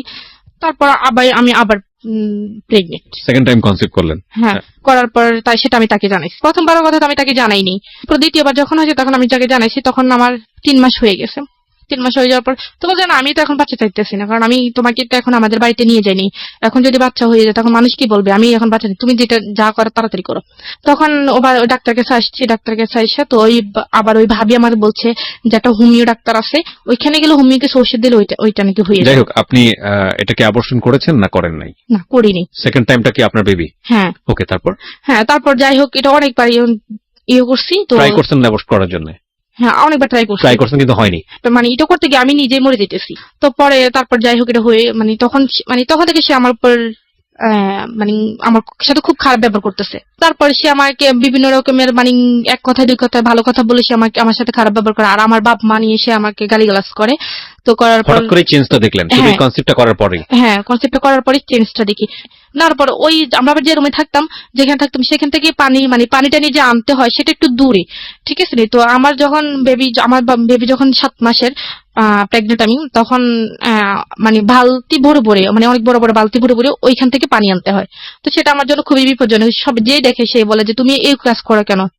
সে আমার কাছ দিয়ে বিভিন্ন রকমের জামা কাপড় বা তার শার্ট প্যান্ট এগুলো ধোয়াইতো, বা এখন যেগুলো আমার জন্য করা উচিত না সেগুলো করাইতো। তো আমি একরকমের করতাম, সব কাজ করতাম। তো করার পর যখন 8 মাস হয়ে গেছে তখন সে আমাকে বলছে যে পরীক্ষা করাইতে, পরীক্ষা করলে যে ছেলে হয় না মেয়ে হয় এটা জানার জন্য। তো আমি বলছি তুমি কি হইলে খুশি? বলে আমার ছেলে চাই। তখন আমি বললাম যে এটা তো যদি ছেলে না হয়, বলে যে ছেলে না হলে যদি মেয়ে হয়, তাহলে মেয়ে হলে মেয়ের বিয়ের টাকা আমি দিতে পারবো না। তখনই সে মেয়ের বিয়ের প্রসঙ্গে কথা উঠেছে যে যখন বিয়ে দিবে তখন মেয়ের বিয়ের টাকা সে দিতে পারবে না, আমার বাবার বাড়ি থেকে দিতে হবে। আর মেয়ে যদি হয়, মেয়ে সুন্দর হতে হইবে, ফুটফুটে হইতে হইব। মেয়ে যদি কালো হয় তাহলে সে মেয়ে কখনো সে রাখবে না, সে পালক দিয়ে দিবে। ছাগল নাকি? সরি ফর দিস ওয়ার্ড, আমি এই ওয়ার্ডটা অনেক উচ্চারণ করাটা ঠিক হচ্ছে না, বাট এটাই আমার এক্সপ্রেশন, ভেরি জেনুইনলি ভেতর থেকে যেটা আসছে, এবং এটা কোনো প্রকার এডিট না হয়ে অনেক জায়গা আমি চাই। ওকে, বলেন। তারপর কি হয়েছে, তো আমি গেলাম, আমার ওই ভাবিকে নিয়ে গেলাম। তো উনি বলছে যে মেয়ে হবে। তো দেওয়ার পর বলতেছে মেয়ে হবে। যখন ওকে জানাইছে তখন সে আমার উপর খুব রাগ করছে। আমাকে আমার পারে না, মারবে না ধরবে, সে বুঝতে পারতেছে না। তো পরে মাস্টার্স পাস ছিল, রাইট? হ্যাঁ, এটা তো জানা উচিত, ছেলে মেয়ে হওয়ার ব্যাপারটা তো মেয়েদের উপর নির্ভর করে না, সম্পূর্ণই ছেলেদের উপরে। তবে সে আমাকে তখন বলতেছে, যখন শুনছি যে আমার মেয়ে হবে তখন সে আমার বাড়িতে আস্তে আস্তে যোগাযোগ করার চেষ্টা করতেছে। তখন সে আমাকে প্রথমে আমার আম্মুর কাছে ফোন দিয়েছে। তো আমার আম্মু এটা নিজে ফোন দিয়েছে? হ্যাঁ, সে নিজে ফোন দিয়েছে। আচ্ছা। তো ফোন দেওয়ার পর সে বিস্তারিত জানলো যে যা হয়ে গেছে, এখন আপনারা মেনে নেন। তখন আমার আম্মু এটা অ্যালাউ করে নাই যে আমার মেয়েকে পাঠিয়ে দাও, তোমার আসার দরকার নেই, আমরা আমার মেয়েকে অ্যাকসেপ্ট করবো, কিন্তু তোমাকে তো আমরা অ্যালাউ করবো না। তখন আসে আমার আব্বুকে ফোন দিয়েছে। আমার আব্বুর কাছে সে খুব কান্নাকাটি করছে, আমিও খুব কান্নাকাটি করছি। করার পর আমার আব্বু বলছে ঠিক আছে, আমি ব্যবস্থা করতেছি। তো সে বলতেছে দেখেন, ঋতু তো আপনার প্রেগনেন্ট, বা ওর তো বেবি হবে, এখানে তো দেখাশোনার মতো করার মতো কেউ নেই, এখন আমাদের বাড়িতে ওকে নিয়ে যেতে পারি নেই। তো ওকে এখানে কে দেখবে? আপনারা যদি চান তাহলে ও প্রথম বাচ্চাটা আপনাদের এখানে হোক। তো আমার আব্বু বলছে ঠিক আছে, আমি ব্যবস্থা করতেছি। তখন আমার আব্বুর আসার সময় হয়েছে, তো আমার আব্বু আসবে। তা বলছে ঠিক আছে, আমি বাড়িতে যাই ঋতুর আম্মুর সাথে কথা বলে দেখতেছি। তো দেশে আমার আব্বু বাড়িতে আসছে, আমার আম্মুর সাথে কথা বলে আমার আম্মু কোন রকম মানানোর পর তো আমরা গেলাম। না, এর আগে এখানে একটা ঘটনা হয়েছে যে আমি যে বললাম না যে একটু দূর থেকে পানি আনতে হয়, তো আমি বললাম যে আমরা এখানে থাকবো, টাকা দিয়ে থাকবো, আমরা তো এখানে মানে টাকা ছাড়া থাকতেছে না, তাহলে তুমি একটা ভালো দেখে একটা রুম নাও যেখানে পানিটা নিয়ে একটু কাছে পাওয়া যায়। তো আমি এখানে থাকবো না, তো বলে যে আমি যেখানে থাকবো তুই সেখানে থাকতে হবে। তখন থেকে সে আমাকে তুই তুই করে ব্যবহার করে, তুইও সেখানে থাকতে হবে, আর না থাকলে তুই চলে যা। তা আমি বলছি আমি এই অবস্থা কোথায় যাব। তখন এক কথা দিকে আমি বলছি যে মানে একটু বেশি হয়ে গেছে যে আমি এখানে থাকবোই না, আমি এখানে চলে যাব, আমি কি এখানে টাকা ছাড়া থাকি নাকি। তখন সে আমাকে অফিস থেকে দুপুরবেলা খাইতে আসছে, তার কোমরে একটা বেল্ট ছিল, সে বেল্ট দিয়ে এই প্রেগনেন্ট অবস্থা আমাকে খুব মারছে, খুব মারছে। কেউ এসে আমাকে ধরে নাই, দরজা বন্ধ করে এসে আমাকে খুব মারছে। মারার পর আমি শুয়েছিলাম, তো আমি আর শোয়া থেকে উঠতে পারতেছি না। তো ওই ভাবিটা আসছে, আইসা ভাবিটা মানে ওনাকে, উনি ছিল না, রবিউল ছিল না, তো শুধু এই মেয়ে সন্তানকে কেন্দ্র করেই আপনাদের মধ্যে এই ধরনের আচরণ? আচরণ, হ্যাঁ। তখন আমি আমার বেবি হওয়ার 1 সপ্তাহ আগে আমাকে বাড়িতে দিয়ে আসছে, দিয়ে আসার পর বাড়িতে যাওয়ার পরে রিয়াকশনটা কি দাঁড়ালো? এতদিন পরে বাড়িতে গেলেন, কয় বছর পরে বাড়িতে গেলেন? এই তো 3 বছরের মাথায় বাড়িতে 3 গেছি। বছরের মাথায় ওই যে আপনাকে কিডন্যাপ করে নিয়ে গেল, এটা তো কিডন্যাপ, অফকোর্স কিডন্যাপ। হুম। এবং তারপরে 3 বছর ধরে এইরকম একটা মানুষের হ্যাঁ, সামনে তখন থেকে তো বাড়িতে সবাই আমাকে দেখতে আসছে, মনে করেন বাড়িতে গ্রামের বাড়িতে যেটা হয় আর কি, বিশেষ করে। তো যা হওয়ার সবাই নানান কথা বলতেছে, যাই হোক পরে ওকে দেখছে, দেখার পর ওনাদের পছন্দ এখন না হইলেও মেনে নিতে হবে, কারণ আপনার বাবু চলে আসছে পেটে। বাবু চলে এসছে। হ্যাঁ, তখন আমাদের বাড়িতে যেমন আমরা বৃহস্পতিবারে গেছি, তো উনি শুক্রবারে চলে আসছে, ওনাদের বাড়িতে চলে গেছে। ওনাদের বাড়িতে যাওয়ার পর আমার আব্বু বলছে যে এটা যত তাড়াতাড়ি সম্ভব ওনাদের ফ্যামিলি জানতে, তো ওনাদের ফ্যামিলিকে জানাইছে, জানানোর পর ওনার ফ্যামিলি বলছে ঠিক আছে সমস্যা নেই, আমরা নিয়ে আসবো, বেবি হোক, বেবি হওয়ার পর আমরা বেবি এবং বেবি মাকে দুজনকে একসাথে নিয়ে আসবো। তো আমার আম্মু মানে ও এমন একটা মানুষ যে মনে করেন যদি কাউকে ওর ভালো লাগে তাকে এমন ভাবে সে বশ করবে যে মানে মানে ও চায় যে মানে ও মনে করে যে ওর মানে যেমন আমাকে দ্বারা যদি ওর কোনো উপকার আসে বা ওর কোন কাজে লাগে, যে আমাকে এমন ভাবে বশ করবে যে আমি ওকে ছাড়া কোনো কিছু বুঝবো না, মানে এটা কি ওই, রবিউল? হ্যাঁ, এরকম একটা টাইপের ছিল। তো ও আমার আম্মুর সাথে কথাবার্তা বলতে বলতে ও আমার আম্মুকে মনে করেন খুবই ইমোশনাল করে ফেলছে, যে আমার আম্মু বসতে গেলেও ওকে ডাকে, মানে শুইতে গেলে ওকে ডাকে, মানে এরকম একটা অবস্থা। এখন আমি যে ওনার মেয়ে এটা আমার আম্মু ভুলে গেছে। হুম হুম। তো পরে কি যাই হবে, তো আমার আম্মাকে বলে গেছে যে বাচ্চা যদিও মানে মানে চেষ্টা করার জন্য যে নর্মালি বাচ্চাটা হওয়ার জন্য, সিজারে যেতে বাচ্চা নয়। তো সে যাওয়ার সময় আমার আব্বু মা আমার আম্মাকে একটা কথা দিয়ে যায় নাই, কোনো মানে বা বাচ্চা হলে বা কি আসে বিষয়। তো যেদিন আমার বাচ্চা হওয়ার আগের দিনই মানে আমার বাপের ব্যথা ব্যথা শুরু টুরু হয়েছে, সেদিন আমাকে জানাইছে যে দেখো আমার এরকম অবস্থা, তুমি একটু ফোন টোন দিও। তখন আমার বাবু হয়েছে রবিবারে 11টায়, আর ওকে আমি জানাইছি শুক্রবারে। আচ্ছা, শুক্রবার চলে গেছে, রাত গেল, শনিবার দিন গেল, রাত গেল। রবিবারের দিন হয়েছে, শুক্রবারে জানিয়েছেন কেন? রবিবারে কেন জানাননি? মানে শুক্রবারে পরে তো রবিবার হয়েছে, মানে তার আগে বাচ্চাটা রবিবার হয়েছে আগে কবে? শুক্রবারে জানাইছি। বাচ্চাটা কবে হয়েছে? রবিবারে। হ্যাঁ, ও জেনেছে কবে? মানে ও তো মানে আমি বলি আমার যখন মানে বাচ্চা হওয়ার আগে যে ব্যথাটা যেটা হয় আর কি, ওই সময় জানিয়েছেন? হ্যাঁ ওই সময় আমি জানিয়েছি, সেটা শুক্রবার থেকে শুরু হয়েছে। আচ্ছা আচ্ছা। তো এমনি শুক্রবার, বাচ্চা হওয়ার পরে কেউ সঙ্গে সঙ্গে এসে জানছে? হ্যাঁ না, সঙ্গে সঙ্গেই জানছে, যেটা আমাদের বাড়ি থেকে সে জানাইছে। আচ্ছা। কিন্তু সে তার মানে বাচ্চা হওয়ার আগ পর্যন্ত সে আমাকে একটাবার ফোন দিল না যে আমি বেঁচে আছি নাকি মরে গেছি। আচ্ছা। তো আমার ব্যথা দেখে আমার আব্বু খুবই কান্নাকাটি করতেছে, তো আমার আব্বু বলতেছে আমার মেয়েকে আমি এভাবে রাখবো না, আমি এটাকে হাসপাতালে নিয়ে চলে যাবো। তখন সে আমাকে হাসপাতালে নিয়ে সিজার করাছিল। তো সিজার আমার বেবিটা হয়। তো বেবিটা হওয়ার পর আমার বেবি মাশাআল্লাহ খুবই সুন্দর হয়েছিল। তো হওয়ার পর আমার আব্বা জানাইছিল ওনারে যে তোমার মেয়ে হয়েছে। ও আমার আব্বাকে বলে যে মেয়ে কালো হয়েছে না সুন্দর হয়েছে। প্রথম কোশ্চেন ছিল এটা? হ্যাঁ, মানে মেয়ের মা সুস্থ আছে বা মেয়ে সুস্থ আছে কিনা সেটা জানতে চাইনি, সে প্রথমে জানাইছে মেয়ে কালো হয়েছে না সুন্দর হয়েছে। তখন আমার আব্বু এখানে একটা মানে রেগে গেছে যে এটা কেমন কথা, যে মেয়ে কালো হয়েছে না সুন্দর হয়েছে। তখন আমার আব্বু ওর সাথে মানে রাগ করে 2-3 কথা বলে না। তখন আমার সাথে যোগাযোগ হয়েছে, সে আমার সাথে কথা বলে না, আমি তো হাসপাতালে ছিলাম। তো তখন কোরবানি ঈদের 5 দিন আগে আমার মেয়ে হয়েছে। তো কোরবানি ঈদের ছুটি হয়েছে, ছুটি হওয়ার পর মনে করেন সে ছুটি পাইছে। তো ছুটি মানে কোরবানি ঈদের মেয়ে হওয়ার 2 দিন পর সে বাড়িতে আসছে। আচ্ছা। বাড়িতে আসার পর সে আমার মেয়েকে একবার দেখতে আসেনি, মানে সে বাড়িতে চলে গেছে। তো আমি তাকে বারবার ফোন দিই যে মেয়েকে দেখতে আসার জন্য, দেখে আসার জন্য। তো সে বলে যে না আমি একবার ঈদের পরে গিয়ে মেয়েকে দেখে আসবো। তো আমি বলছি মানুষ মেয়ের মানে বাচ্চা হইলে বা বাবু হইলে মানুষ সঙ্গে সঙ্গে তার মেয়েকে আগে দেখতে আসে, বা ছেলে হোক মেয়ে হোক যেটাই হোক আগে দেখতে আসে, কিন্তু তুমি তো আসলা না। বলে যে আমার যদি আমি কেন যাইনি তুই জানোস? আমি কি কেন? বলে যে আমার যদি ছেলে হইতো না আমি গরু জবাই করে সবাইকে নিয়ে ফুর্তি করতাম, কিন্তু মেয়ে হয় না দেখে আমি মেয়েকে দেখতে জানি। সে আমাকে ডিরেক্টলি ভাবে বলছে। তো বলার পর আমি তখন খুব কানাকাটি করছি, তো আমি কেমন কথা এটা আবার। তো বলছে ঠিক আছে তোমার আসতে হইবে না, তো আমাদের ঈদের পরে এখন তাদের বাড়িতে আমাকে নিয়ে যাবে, এখন একটা আনুষ্ঠানিকতার দরকার। তো আমার আব্বু মনে করে, তো তারপর মানে এখন আমি তাদের বাড়িতে প্রথম যাব। এখন আমার বাবা চাইতেছে যে আমার যেহেতু প্রথম মেয়ে, আমাদের আহ বাড়ির প্রথম মেয়ে, তার যেহেতু বিয়েটা ওইভাবে হয় নাই, আমরা একটু ছোটখাটো একটা আনুষ্ঠানিকতা করি। তখন তো ওর ফ্যামিলি থেকে বলছে ঠিক আছে, হ্যাঁ সমস্যা নেই। তো ওর যে মানে প্রথম যে আমাদের বাড়িতে আসছে মেয়ে দেখার জন্য, আমার মেয়েকে দেখার জন্য, তো সেখানে আমার মানে দাদিরা ছিল বা নানুরা ছিল। তো বলছে যে মানে মেয়েকে যখন কোলে নিছিল তখন বলছে যে মানে দাদিরা বলতেছে যে মেয়েকে কোলে নেওয়ার আগে মেয়ের হাতে কিছু দিতে হয়। তো সে বলতেছে আমার কাছে তো কিছু নাই। সে সবার সামনে বলতেছে। আমি বলছি তোমার কাছে 10 টাকাও নাই? বলে যে না আমার কাছে 10 টাকাও নেই। তখন আমি তাকে ইশারায় তার পকেটের মধ্যে 1000 টাকার একটা নোট দিয়ে দিছি। তো বলছে ঠিক আছে এটা তুমি মেয়ের হাতে দাও। তো সে মেয়ের হাতে এটা দিচ্ছে, দেওয়ার পর তো খাওয়া দাওয়া করে সেই টাকাটা মানে নিয়ে বাবা চলে হয়ে কিছু দিতে হয়? হ্যাঁ, আচ্ছা, এটা এটা নিয়ম আছে। আমাদের মানে দাদিরা বলে আর আর কি। আপনাদের কাস্টম সেটা, না আপনাদের নিয়ম এটা? Okay. হ্যাঁ, যে বাবা মানে প্রথম বছর মুখ দেখার জন্য একটু কিছু দিয়ে দেখতে হয়। আচ্ছা আচ্ছা। তো তখন সে বলছে যে আমার কাছে তো টাকা নেই। তো আমি বলছি তোমার কাছে 10 টাকা নাই? বলে যে না আমার কাছে তো টাকা নাই, আমি খরচ করে ফেলছি। তো আমি বলছি ঠিক আছে। তো আমি তার পকেটে 1000 টাকার একটা নোট দিয়ে দিই। তো আমি সেটা সে মেয়ের হাতে দেয়। সে খাওয়া দাওয়া করার পর মেয়ের মানে যাওয়ার সময় সে মেয়ের হাত থেকে টাকাটা নিয়ে চলে গেছে। আমি তো সেটা জানি না। তখন আমি যখন তার সন্ধ্যের সময় মানে দেখতেছি যে ওর হাতে টাকা নেই, তখন আমি আমার আম্মাকে জিজ্ঞেস করছি যে আম্মা ওর হাতে টাকাটা কোথায়?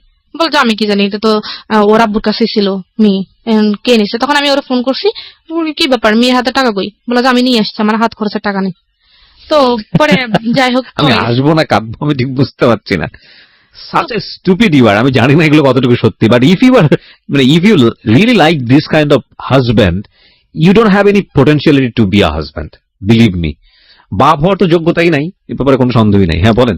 পরে তো ওদের বাড়িতে যাওয়ার জন্য আনুষ্ঠানিকতা দরকার। এখন আমার আব্বু বলতেছে যে এখন মানে আমাকে কিছু দিবে, এখন ওনাদের কোনো কিছু চাহিদা আছে কিনা।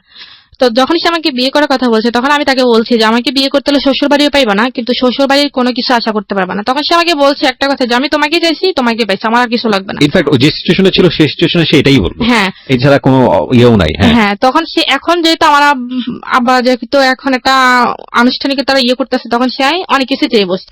তারপর সেই এখন বলতেছে যে আমার যৌতুক যেটাকে হ্যাঁ বলে। যৌতুক যেটাকে বলে। তো তারা একটা ঘর দিছে, অনেক বড় একটা ঘর দিছে, সেটার 4টা রুম।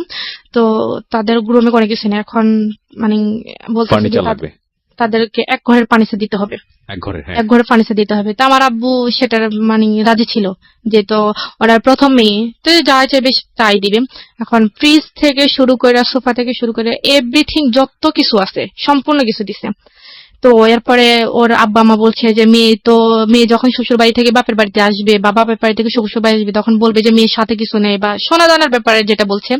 তো আমার বাবা কি করছে, আমাকে প্রায় 5.5 ভরি স্বর্ণ দিছে, এক বড় ফার্নিচার দিচ্ছে, আবার 7.5 ভরি স্বর্ণ দিচ্ছে। এবং ওদের ওদের পক্ষ থেকে মনে করেন আচ্ছা না, এই পুরুষগুলোর কি লজ্জা করে না? আমাকে একটা একটা কথা বলেন তো, আপনারা তো আল্লাহ হাত দিছে দুইটা পা দিছে, যেই ভদ্র মহিলাকে আপনি এত এত জোর জবরদস্তি করে ব্ল্যাকমেইল করে চোখে মলম মেখে নিয়ে গেলেন, 2-3 বছর কোথাও আসতে দিলেন না, বাবু আসতেছে আপনার, এবং যেখানে ছেলে হবে না মেয়ে হবে আল্লাহ আপনার উপরে সেটা নির্ধারণ করার বিষয় দিয়ে দিয়েছেন, এবং সেটা সম্পূর্ণই ছেলেদের শরীরগত বিষয়, ক্রোমোজোমের যে বিষয়টা থাকে সবাই জানে আজকাল XY XX। তো সেইটাও আপনি ব্লেসড, এরপরও আল্লাহ আপনাকে এত ভালোবেসে একটা সন্তান দিছে, এবং সেই সন্তানও দেখতে যথেষ্ট পরীর মতো সুন্দর, এবং তারপরও আপনি তার কাছ থেকে কি আদায় করতেছেন? যৌতুক আদায় করতেছেন। এটা আসলে আমি বলবো কি জানেন, আপনার বাপের ভুল। মানে টু বি অনেস্ট, আমি যদি ফ্র্যাঙ্কলি বলি, আমি যদি ওই জায়গায় চিন্তা করি তাহলে আমি যেটা করতাম যে ধৈরার ঠ্যাং ভাঙ্গা গুড়া করে দিতাম। মানে এগুলো হচ্ছে আমার একদম ওয়াইল্ড ফিলিং যেটাকে বলে। মানে যে অবস্থা আছে সবাই বলে মানে শুনে বলে যে আমি জানি এখানকার অবস্থা জানি, আমি একটু ক্রোনোলজিক্যাল স্টেপ বাই তারপর স্টেপ মনে করেন তো দিল, যা কিছু আছে সব দিল। তারপর সে আর মানে প্রাইভেট চাকরি করবে না, তার ভালো লাগে না, সে একটা সরকারি চাকরি করবে। এটা আপনার বাপকে জোগাড় করে দিতে হবে। হ্যাঁ, তো আমার আব্বু এখন সরকারি চাকরি করতে গেলে একটা মোটা অ্যামাউন্ট দরকার। তা আমার বাবার একটা ভালো বন্ধু ছিল, উনি একটা সোনালী ব্যাংকের একটা পোস্টের কর্মকর্তা ছিল। তো ওনাকে বলার পর ওইখানে 3 লক্ষ টাকা ঘুষ দিতে হইব। তো 3 লক্ষ টাকা ঘুষ দিতে হবে। আমার আব্বা তার ওনাকে ডিরেক্টলি বলতে পারে না, এখন আমার কাছে বলছে, আমার কাছে বলে না, আমার আম্মার কাছে বলছে, আমার আম্মা আমার কাছে বলছে। তা আমি ওর কাছে বলছি, ও বলে যে তোমার আব্বারা বলো এখন একটু ম্যানেজ করে দিতে, আমি পরে দিয়ে দিব। তা আমি বলছি যে দেখেন আপনাদের জামাইয়ের কাছে তো এখন টাকা পয়সা নেই, আপনি একটু ম্যানেজ করে দেন, ওর হাতে টাকা হলে দিয়ে দেবে। তারপর আমার আব্বা দিল, তারপর ওই টাকাটা আর কখনোই সে ফেরত দেয় নাই। তাকে একটা চাকরি পাইয়ে দিছে, সে টাকা আর কখনোই সে ফেরত দেয় নাই। ফেরত না দেওয়ার পরে এইভাবে চলে গেছে। এখন বাচ্চারা যখন ছোট থাকে তখন তো একটু চিল্লাচিল্লি করে রাত্রের বেলা ঘুমানোর জন্য। তো তখন শীতের দিন, তো মেয়েটা রাত্রেবেলা মানে হঠাৎ ঘুম থেকে উঠছে, উঠে মনে করেন কানাকাটি করতেছে। তখন সে আমাকে বলতেছে যে বাইরে থেকে একটা বালতি পানি নিয়ে আসো, আইনা মেয়েরে বালতির ভিতরে ডুবিয়ে রাখো, সকালবেলা উঠেও মানে। তো চিল্লাচিল্লি করতেছে কেন, তার চিল্লাচিল্লি করবে না। তার মধ্যে তুমি কি পাগল হয়ে গেছো? ও এতটুকু একটা বাচ্চা কি বোঝে? তুমি কি জানি কিসের মধ্যে চুবাই রাখতে বলতেছে? হ্যাঁ, পানির মধ্যে চুবাই রাখতে বলতেছে? হ্যাঁ, শীতের দিনে এক বালতি পানি আইনা পানির ভিতরে ওরে চুবাই রাখতে, আর সকালবেলা উঠেইতে। ও চিল্লাচিল্লি করে কেন? তারপর তখন আমি খুব কানাকাটি করছি। তখন আমি ওরে নিয়ে বাইর হয়ে গেছি রাত্রেবেলা। বাইর হয়ে গিয়ে আমি বারান্দার মধ্যে এসে সারা রাত কাটাইছি। কাটার পর তখন সে আবার তাদের বাড়িতে গেলাম।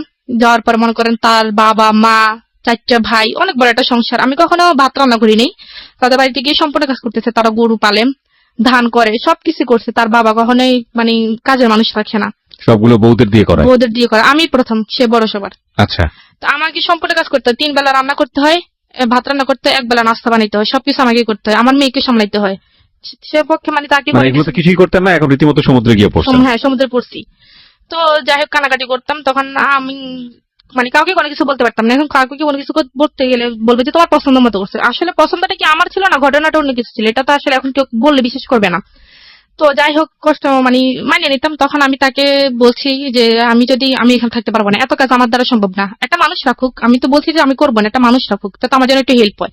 তো বলছি ঠিক আছে, আমি তোমাকে আমার সাথে নিয়ে যাবো। তো আমি ওর সাথে আমার নিয়ে যাইবো। নিয়ে যাওয়ার পর ও তখন সিলেট, হবিগঞ্জ গেছে। তো আমার মেয়েকে আমি সাথে নিতে পারবো না। তখন আমার মেয়ের বয়স 3 মাস। আমার মেয়েকে আমি সাথে নিতে পারবো না। তো আমার মেয়েকে আমি কার কাছে রেখে দেবো? বলে তো তোমার বোনের কাছে রেখে দাও। আমার বোন তখন ক্লাস 8-এ পড়ে। বলে যে তোমার বোনের কাছে রেখে দাও। আমি বলছি না, এতটুকু বাচ্চা আমার বুকে দুধ খায়, এখন ও কিভাবে থাকবে? বলে যে আমি তো কথা জানি না, তুমি যদি বাচ্চা নাও আমি তোমার কি জানি নিতে পারবো না। এখানে তুমি কাজ করো, যাই করো, মরো বাঁচো, এখানে থাকতে হইব। তখন আমি আমার আম্মার সাথে কথা বলছি। আমার আমাকে তোর বোন যদি তোরা রাখতে পারে তোর মেরে, তো তুই দিয়ে যা। তখন আমার বোনের সাথে কথা বলছি। তো আমার বোন বলে, জাফু আমি এতটুকু বাচ্চা কিভাবে সামলাবো? ও ওর মাকে খুঁজবে। আমি বোন তুই একটু কষ্ট করে রাখ, 2-1 দিন হইলে ও ঠিক হয়ে যাবো। তখন ওকে কোলে নিত না, আদর করতো না? আপনার কিছু করতো না, কোলে নিত না। মানে মানে ওকে সহ্য করতে পারতো না। বললাম না, ও চিল্লাচিল্লি করলে এরকম কথা বলে, তার ওকে কোলেও নিত কি না। মানুষ! তারপর আমি তাকে রেখে গেছি, আমার বোনের কাছে রেখে গেছি। দুধ মানে যা লাগে কিনে টিনে দিয়ে গেছি। দেওয়ার পর আমি চলে গেছি। তখন মনে করেন এখন ও আমার বুকে দুধ খায়। এখন আমার অবস্থা তো খুবই খারাপ। এখন আমি সারাদিন রাত 24 ঘন্টা কাঁদতেছি আমার মেয়ের জন্য। যদি কানাকাটি করি বলে মানে খুব মারে মানে। না, আমি একটু আপনার মেয়ের ব্যাপারটা একটু জানতে চাই। আপনার মেয়ে কি আপনার কাছ থেকে যথেষ্ট পরিমাণ ফিড পেতো, মানে পেতো না? না, আমার মেয়ে আমার কাছে ছিলই না। তাহলে ও খাবারটা পেতো কোত্থেকে? ওকে কি ওকে দিতেন? আলগা খাওয়াইতে হইতো। আলগা খাবারটা কোত্থেকে পেতো? কি এটা দিতেন? গরুর দুধ? গরুর দুধ, সুজি, এরকম। তো গরুর দুধ সুজি তো ওই বয়সের জন্য উপযুক্ত না, এটা একটা ভালো এখন কি খাবার। করবো? এখন তো ওর বাবা সেটা কিনে দিত না? না, আমার মানে আমাদের কাছে থাকাকালীন, সম্পর্ক থাকাকালীন আমার মনে হয়নি কখনো আমার মেয়েকে একটা মানে জামা কিনে দিছে। সম্পূর্ণ কিছু আমার বাবা দিচ্ছে। সম্পূর্ণ আমার কষ্ট হয়ে যায়, আমার কষ্ট। আপনি ওর বাড়িতে থাকতেন, তারপর আপনার বাবা দিত? আমার বাবা পাঠাইতো। আচ্ছা। তারপর আমার মেয়েকে আমি রেখে গেছি। রেখে যাওয়ার পর আমার বোন আমাকে রাত 3টার সময় ফোন দিয়ে বলে আপনার কাবিন নামায় কত জন ছিল দেনমোহর? 9 লাখ টাকা। 9,01,00,000 টাকা। এই কাবিন নামাটা কি আপনার কাছে ছিল? না, আমি তো কাবিননামা দেখিনি কখনো, ও আমাকে দেখায়নি। Okay fine. মানে আরো কত কি বের হবে, এই জন্যই বলি জীবন নাটকের চেয়ে নাটকীয়। হ্যাঁ বলেন। তারপর আমার বোন আমাকে ফোন দিছে। ফোন দেওয়ার পর বলতেছে, আফু ও তো খুব কান্নাকাটি করতেছে, তোরে খুঁজতেছে। মানে ও তখন মানে কয় আমার মেয়ের কান্নাকাটি মানে শুনে আমার মা সহ্য করতে না পারে। আমার মা আমার নানুদের বাড়ি চলে গেছে। যে একটা বাচ্চা মানুষ কানলে এমনিতে মানুষের খারাপ লাগে, আর ও তো একটা বাচ্চা, ওর মা নাই কাছে। তখন রাত 3টার সময় আমার বোনে কি করতো, আমার বোন দীর্ঘ 1.5 মাস কোনো ঘুম নাই। সারাটা দিনের বেলা যখন যেভাবে মানে পারতো কাটাইতো, রাত্রেবেলা তো ওর মানে এখন রাত্রেবেলা বাচ্চারা তো এমনিতে মাকে খোঁজে। রাত্রেবেলা কি করতো, উঠানের মধ্যে সারা উঠান হাঁটতে হাঁটতে তো ও কাঁদতে মনে করেন ঘুমাই যেত। ঘুমানোর পর মনে করেন অনেক সময় কি করে নিঃশ্বাস বন্ধ যেত, এরকম একটা অবস্থা। তারপর আমি ওকে এইভাবে বলার পর ও আমাকে মানে কখনোই ওকে কাছে যাইতে দেয়নি। বলে যে ও ঠিক হয়ে যাবো, বাচ্চা মানুষ, এরকম 1-2 মাস থাকলে পরে ঠিক হয়ে যাবো। কারণ আমার বোন মানে আমার মেয়ের মানে প্রতিদান, মানে আমার মেয়ের ঋণ আমি কখনোই শোধ করতে পারবো না। আমার বোনের ঋণ, আমার বোন আমার মেয়ের জন্য যতটুকু করছে। ছোট বোন? হ্যাঁ, আমার ছোট বোন। আপনার ছোট বোন কি আপনার শ্বশুর বাড়ি গিয়ে থাকতো? না, মানে আমাদের বাড়িতে রেখে গেছি। আচ্ছা। আমার বাবা মা তো আজ পর্যন্ত আমার শ্বশুর বাড়ি কি জিনিস দেখেনি। আচ্ছা ঠিক আছে। তো আপনার ছোট বোনই ওকে পালতো নিজের মায়ের মতো আদর দিয়ে? হ্যাঁ, আদর। কেন রেখে গেলেন আপনার বাড়িতে এত লোকজন, আপনার শ্বশুর বাড়িতে? হ্যাঁ, ওইখানে গেলাম, এখনো কাজকর্ম, এখন আমি তো এত কাজ করতে পারতেছি না। তো আর শাশুড়ি বা অন্য কেউ দেখে নাই মেয়েটাকে? কেউ দেখে না, মানে সারাদিন ওনাদের বাড়িতে থাকার পর খাট থেকে 2-3 দিন পড়েও গেছে। মানে আমি সারাদিন কাজ করতাম, এখন কাজ করে তো কাজ শেষ করতে পারতাম না, এখন মেয়েকে সময় দেবো কিভাবে? তখন এটা ওকে দেওয়ার পর আমার আম্মারা বলছে, আমার আম্মা ওকে বুঝেছে, পর ও আমার সাথে ওর সাথে আমার নিয়ে গেল। তখন মেয়েকে নিবে না ও, কারণ ও মেয়েকে নিলে ও রাত্রে ঘুমাইতে পারে না। তখন আমি মেয়েরা রেখে গেছি। রেখে দেওয়ার পর আমার মেয়েকে ওরা আমার বোনেরা পালছে টালছে প্রায় 6 মাস। আমার মেয়ের সাথে আমার কোনো রকম দেখা হয় নাই। 6 মাস পর আমি আমার বাড়িতে আসছি। আসার পরে মনে করেন মেয়েটি আমার কাছে রাখছি। তখন এই 6 মাসে তো মেয়েটি একটু একটু শিখে, এখন মেয়ে আমাকে চেনে না যখন হ্যাঁ, আমি খুব বাড়িতে স্বাভাবিক। আসছি। বলেন তারপর। তাও আমি আমাদের বাড়িতে গেছি, তখন মেয়েকে আমি আমার কোলে আনতে চাই, মেয়ে আমার কোলে আসলে খুব ছেলে কান্নাকাটি করে। আমার বোনের কোলে গেলে আবার খুবই মানে ভালো, একবারে হাসি খুশি। আমার কোলে আসতে চায় না সে, মানে আমার কোলে আসলে সে মানে খুবই কান্নাকাটি করে, মানে আমাকে দেখতেই পারে না। তখন আমি ওকে বলতেছি যে, আমি বলতেছি দেখো তোমার কারণেই তো আমার আজকে এই অবস্থা। আমার নিজের মেয়ে আমাকে চিনতেছে না, বলে যে চিনবে একটু কয়েকদিন থাকলে তারপর চিনবে। তো বলে আমি বলছি যে না। তারপর আমি দীর্ঘ 1 মাস ছিলাম, বাট মেয়ে আমাকে কোনোভাবে চিনে না, মানে আমাকে দেখলে মেয়ে চিল্লাচিল্লি করে, মানে এরকম একটা অবস্থা। তো তারপরে যাই হোক, কোন রকম প্রায় এরকম 5-6 মাস আমাদের বাড়িতে ছিলাম। থাকার পরে আস্তে আস্তে মেয়ে আমাকে চিনলো। আপনার বোনকে কি মা ডাকতো নাকি? হ্যাঁ, আমাকে মা ডাকতো না, ও আমার বোনকে আম্মু করে ডাকতো। আম্মু ডাকতো না, মাম্মাম ডাকতো। তো পরে এখন আমার বোন অবিবাহিত, এখন অপরিচিত একটা কেউ যদি আইসে এরকম অবস্থা দেখে যে আমার বোনকে মারা গেছে, এটা অবশ্যই খুব স্বাভাবিক। স্বাভাবিকভাবে অন্যরকম একটা প্রেডিক্ট করবে। হ্যাঁ, হ্যাঁ, বলবো যে মেয়ের বিয়ে হয়ে গেছে বা মেয়ে বাচ্চা কাচ্চা। তারপরে আমার বোন আবার একটা সমস্যা পড়ে গেছে কি, ওরে ছাড়া কোথাও যাইতে পারতো না, আমার মাকে এত ইয়ে করতো না। ও কি ছিল, মানে ওকে ছাড়া কোথাও যেত, ও যখন আমার বোন আবার মাদ্রাসায় পড়ে, মাদ্রাসায় যাইতে পারতো না, বুকরা গায়ে দিলে চিলাচিলি শুরু করতো, বুকটা ছাপটাই ধরে রাখতো, যাইতে দিত না। তো এরকম একটা অবস্থা। এখন আমি চলে গেছি বাড়িতে, চলে যাওয়ার পর আমি আমার কাছে রাখতাম, রাখতে রাখতে আমাকে একটু চিনছে, চেনার পরে সেই মনে করেন এখন কোরবান আসছে, কোরবান সামনে কোরবান, এখন যে মানে আমরা যেহেতু এখন শ্বশুর বাড়িতে চলে গেছি, এখন তো শ্বশুর বাড়িতে আমাদের গ্রামের নিয়ম হচ্ছে মনে করেন কোরবানে রমজানের সময় শ্বশুর বাড়ি সবাইকে জামা কাপড় দিতে হয়, তারপর সেমাই চিনি বা যেটা লাগে দিতে হয়, আবার কোরবানের সময় একটা যার সামর্থ্য যতটুকু একটা ছাগল দিতে হয়, বা যার সামর্থ্য বেশি সে একটা গরু দিতে হয়। তার সাথে সব রকমের মশলা 5 কেজি মানে 5 কেজি তেল, মানে এরকম যাবতীয় সবকিছু দিতে হয়। তো এখন কোরবান আসতে আরো 15 দিন বাকি। তো আসলে আমার শ্বশুর বাড়ির লোক 15 দিন আরো অপেক্ষা করতে পারেনি যে আসলে ওরা দিবে কি দিবে না। তো আমার কি জানি কি, আমার মেয়েকে আমাকে বলতে পারে না দেখলে, আমার মেয়েকে বলতেছে, আমার মেয়ের নাম হচ্ছে উম্মে হাবিবা। তো বলতেছে হাবিবা, তোর নানুদের মনে আজকে এবছর টাকা পয়সা নাই, তো নানুরা মানে এবছর তো দাদুদেরকে কিছু দিতে পারবে না। এটা কি নিয়ম নাকি? হ্যাঁ, এটা আমাদের এদিকে নিয়ম। কালচার মানে হচ্ছে নানুর বাড়ি থেকে দাদুর বাড়িতে আসতে হবে। হ্যাঁ, কেন দাদুর বাড়ি থেকে নানুর বাড়িতে যেতে পারে না? না না। শত সব বোগাস নিয়ম। হ্যাঁ, পরে পরে যাই হোক, এখন এখন আমি আমার আম্মাকে বলছি, তো আমার আম্মা বলতেছে ওনারা বুঝে একটু অপেক্ষাও করতে পারে না। তখন আমার আম্মা এই সমাজটাও না মানে কেমন জানি, মানে মেয়ে জন্ম দিয়ে রীতিমতো পাপ করে ফেলেছে, মানে প্রত্যেকটা অ্যাঙ্গেলে অ্যাঙ্গেলে বৈষম্য, সবকিছু মেয়ের বাড়ি থেকে যেতে হবে। স্টুপিড। হ্যাঁ, তারপর আমার আম্মা তারপরের দিনই আমার কাকাকে দিয়ে, তখন আপু ছিল না, আমার কাকাকে দিয়ে সবকিছু কিনে কাটা করে পাঠায় দিছে। পাঠায় দেওয়ার পর তো এখন কোরবানি ঈদে, এখন একটা বিয়ের অনুষ্ঠানে মানুষ এত মানুষ জানা, কোরবানি ঈদে আমার শ্বশুর বাড়িতে দাওয়াত দিছে। তো আমার শ্বশুর বাড়িতে বলতেছে আমরা শুধু আমাদের আত্মীয় স্বজন, আমরা কি একা একা যাবো নাকি, আমরা যদি যাই আমাদের আত্মীয় স্বজন কি বলবে। তো আমার আম্মা বললো যে ঠিক আছে, আপনাদের আত্মীয় স্বজন যেহেতু আছে, আপনারা দেখুন কয়জন হয়, তো আসেন। তো 180 জন হয়েছে আত্মীয় স্বজন আপনাদের বাড়িতে আসবে কোরবানির ঈদের দাওয়াত খেতে, 180 জন। তো আমার আম্মা তো এখন কি করবে, এখন মুখ বুঝে সব সহ্য করতে হবে। তো আমার আম্মা বলছে ঠিক আছে আসেন। তো আসার কথা বলছে, তারপরে আমার আব্বু আম্মাকে কখনোই বলে নাই যে আপনারা আমাদের বাড়িতে গিয়া একটু দেখে আসেন, দাওয়াত তো দূরের কথা, মানে গিয়ে একটু দেখে আসেন নিজের আসতে খাওয়ার জন্য। আসলে খাওয়ার জন্য। সি সি সি সি। মানে প্রত্যেক মাসে একবার হইলেও ওনাদের বাড়িতে সবাই দাওয়াত পড়ে আমাদের বাড়িতে। তো যাই হোক, এখন তারপর কি হয়েছে এর মধ্যে মনে করে এখন আমার বোন আবার একটা ছেলের সাথে রিলেশন করতো, এখনো হয়তো করে, আমি যে জানি না কি সত্যি কিনা। তো একটা ছেলের সাথে রিলেশন করতে, সেটা আবার সরি এটা বলতে ভুলে গেছি, আমার বোনকে যখন আমার হাজবেন্ড দেখছে বা রবিলে দেখছে, তখন সে আমাকে বলতেছে করে তো তোমাকে একটা কথা বলবো। তা আমি বলি কি কথা? তো বলে যে তোমার আগে যদি তোমার বোনকে দেখতাম না, আমি তোমার বোনকে বিয়ে করতাম। তো আপনার পায়ে জুতা ছিল না? তখন আসলে কি বলবো, আমি তুমি এগুলো কি বলো, তো আমি এটা আপনারও কিন্তু ফল্ট, মানে আপনার পায়ে তখন জুতা থাকলে জুতা মেরে দেওয়া উচিত আমি মনে করি। হচ্ছে হলে আমি সরি টু সে, আপনি যদি রিলিজিয়নের জায়গা থেকে চিন্তা করেন তাহলে অফকোর্স এটা একটা অন্যায়, এবং আমি যেটা বলছি সেটা অবশ্যই পাপ। হ্যাঁ, তো কিন্তু কিন্তু যে ছেলেটা রিলিজিয়াসটিক হতে চলে না, তাকে জুতা ট্রিটমেন্ট ছাড়া আসলে অন্য কোনো ট্রিটমেন্টে যাওয়ার কোনো সুযোগ নাই। হ্যাঁ, মানে আমি আসলে আজকে প্রেজেন্টারের বাইরে চলে যাচ্ছি, সরি ফর দিস। আমি ভবিষ্যতে আরো কি বলবো আমি জানি না, কারণ আপনার গল্পটা যেদিকে যাবে আই এম রিয়েলি মানে আউট অফ মাইন্ড অ্যাকচুয়ালি। তারপর সে মনে করে এখন একজন হাজবেন্ড কার জন্য সাজে, তার ওয়াইফের জন্যই তো, বা একজন ওয়াইফ কার জন্য সাজে, হাজবেন্ডের জন্য definitely, হ্যাঁ। হাজবেন্ডের জন্য। সে যখন কোনো শার্ট পরে বা কোনো প্যান্ট পরে বা একটু হাইটই হয়ে বা একটু বাইরে হয়, তো তখন আমাকে মানে বলে ঋতু দেখো তো আমাকে ভালো লাগতেছে, বাইরে গেলে মেয়েরা আমাকে পছন্দ করবে। আমাকে ডিরেক্টলি এরকম বলে। এই লোকের আপনি 3 মাস বাসায় থেকে পুষ্টি ইনজেকশন দিয়েছেন? হ্যাঁ। পরে আমি বললাম যে হ্যাঁ ভালোই তো লাগবে, তখন মানে কান্নাকাটি করতাম, কি কি বলবো আর। তখন একদিন মানে সে তখন বিভিন্ন মেয়েদের সাথে কথা বলা শুরু করে দেয়।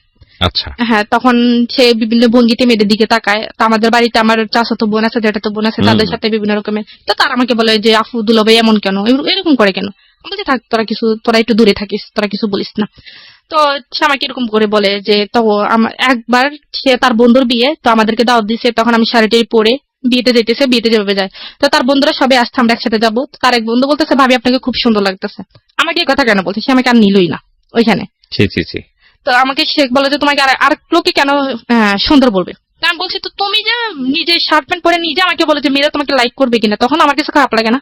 তখন আমি 100 বার বলতে পারবো আমি ছেলে, সেজন্য তুমি বলবে নাকি। Right. সে আমাকে এরকম করে বলে। আমি বলছি, Right. ঠিক আছে আমি আর বলবো না। আপনি তখন- ছিলেন, আপনি হ্যাঁ। যদি এটা হয়ে থাকে ইনফ্যাক্ট। তো তারপরে কি হয়েছে, সে একবার তো আমার বোন একটা ছেলের সাথে রিলেশন করতো, সেই আমার বোনের রিলেশনটা আমি মানতে পারতেছে না। কারণ আমার বোন যে ছেলের সাথে রিলেশন করতো সে একটু আরো একটু হাই কোয়ালিটি, মানে সে মনে করেন বিদেশে থেকে পড়াশোনা করে। তো সে আরো একটা হাই কোয়ালিটি, মানে সে চাইতেছে না যে আমার বোন আরো মানে তার চেয়ে একটু উপর লেভেলের একটা ছেলেকে মানে পছন্দ করুক, বা সেটা কেউ মেনে নিক, বা এরকম উপর লেভেলের কোনো ছেলে আমাদের বাড়ির জামাই হোক। Right. হ্যাঁ, তো তারপর আমার বোন যে ছেলের সাথে সম্পর্ক করতো, সে ছেলে কি নাম্বারটা কিভাবে পাইছে, পাইয়া সে ছেলের সাথে আমার বোনে আমার হাজবেন্ডে বলছে যে আপনি যে মেয়ের সাথে কথা বলেন আপনি জানেন তার বিয়ে হয়েছে, তার একটা বাচ্চা আছে, আমার মেয়েকে দেখাই দিতেছে। তখন বলছে সে তো বিশ্বাস করে না। তো বলছে ঠিক আছে আমি প্রমাণ চাই। তখন সেই কি করছে, দেখাইছে, আনসার তো আমার মেয়েকে ওই ছেলের সামনে নিয়ে গেছে। নিয়ে আমার রবিএল বলতেছে যে হাবিবা তোমার আম্মুর নাম কি, তোমার আঙ্কেলের কাছে বলো। তো সে আমার বোনের নাম বলে দিছে, কারণ আমার বোনকে সে চিনে। আমার বোন নাম বলেছে যে আমার আম্মুর নাম এইটা।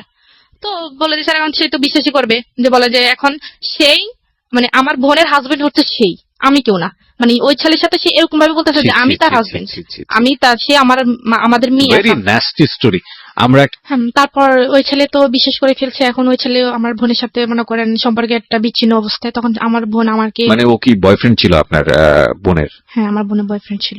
চিন্তা করুন অবস্থা। তারপর আমার বোন আমার কাছে বললো যে আফু এরকম দুলাভাই এটা কি করলো। তখন আমি বললাম যে ঠিক আছে তুই ছেলের নাম্বারটা আমাকে দে, আমি সব বলতেছি। তখন আমি এই ছেলেকে মনে করো ছেলেকে ক্ষমা টমা চাইছি। তখন আমি বললাম যে উনি এরকমই, আপনি ওনার কথা বিশ্বাস করেন না। তারপর সেই আমার বোনের সম্পর্কটা কোনোভাবে টিকতে দিবে না। সে কি করছে মনে করেন, আমার বোনের যে ইমো আইডি ইউজ করতো, তো সেই ইমো আইডি সে হ্যাক করে ফেলছে। এখন আমার বোনের কাছে মেসেজ করবে, সে সবকিছু দেখে। তো আমার বোন হয়তো ওই ছেলের সাথে কিছু সিক্রেট কথা বলছে, সেগুলো দেখছে, কিছু ফ্রিক ফাটাইছে, সেগুলো দেখে ফেলার ফলে সে আমার বোনকে ব্যাকলিং করতেছে যে তুমি এটা কি করতেছো, আমি তোমার আব্বু আমার কাছে সবকিছু বলে দেবো। তখন আমার বোন একটু ভয় পেয়ে গেছে, বলে যে ওই ছেলের সাথে নামে আমি তোমার মামলা দিব, যে নারী নির্যাতনের মামলা।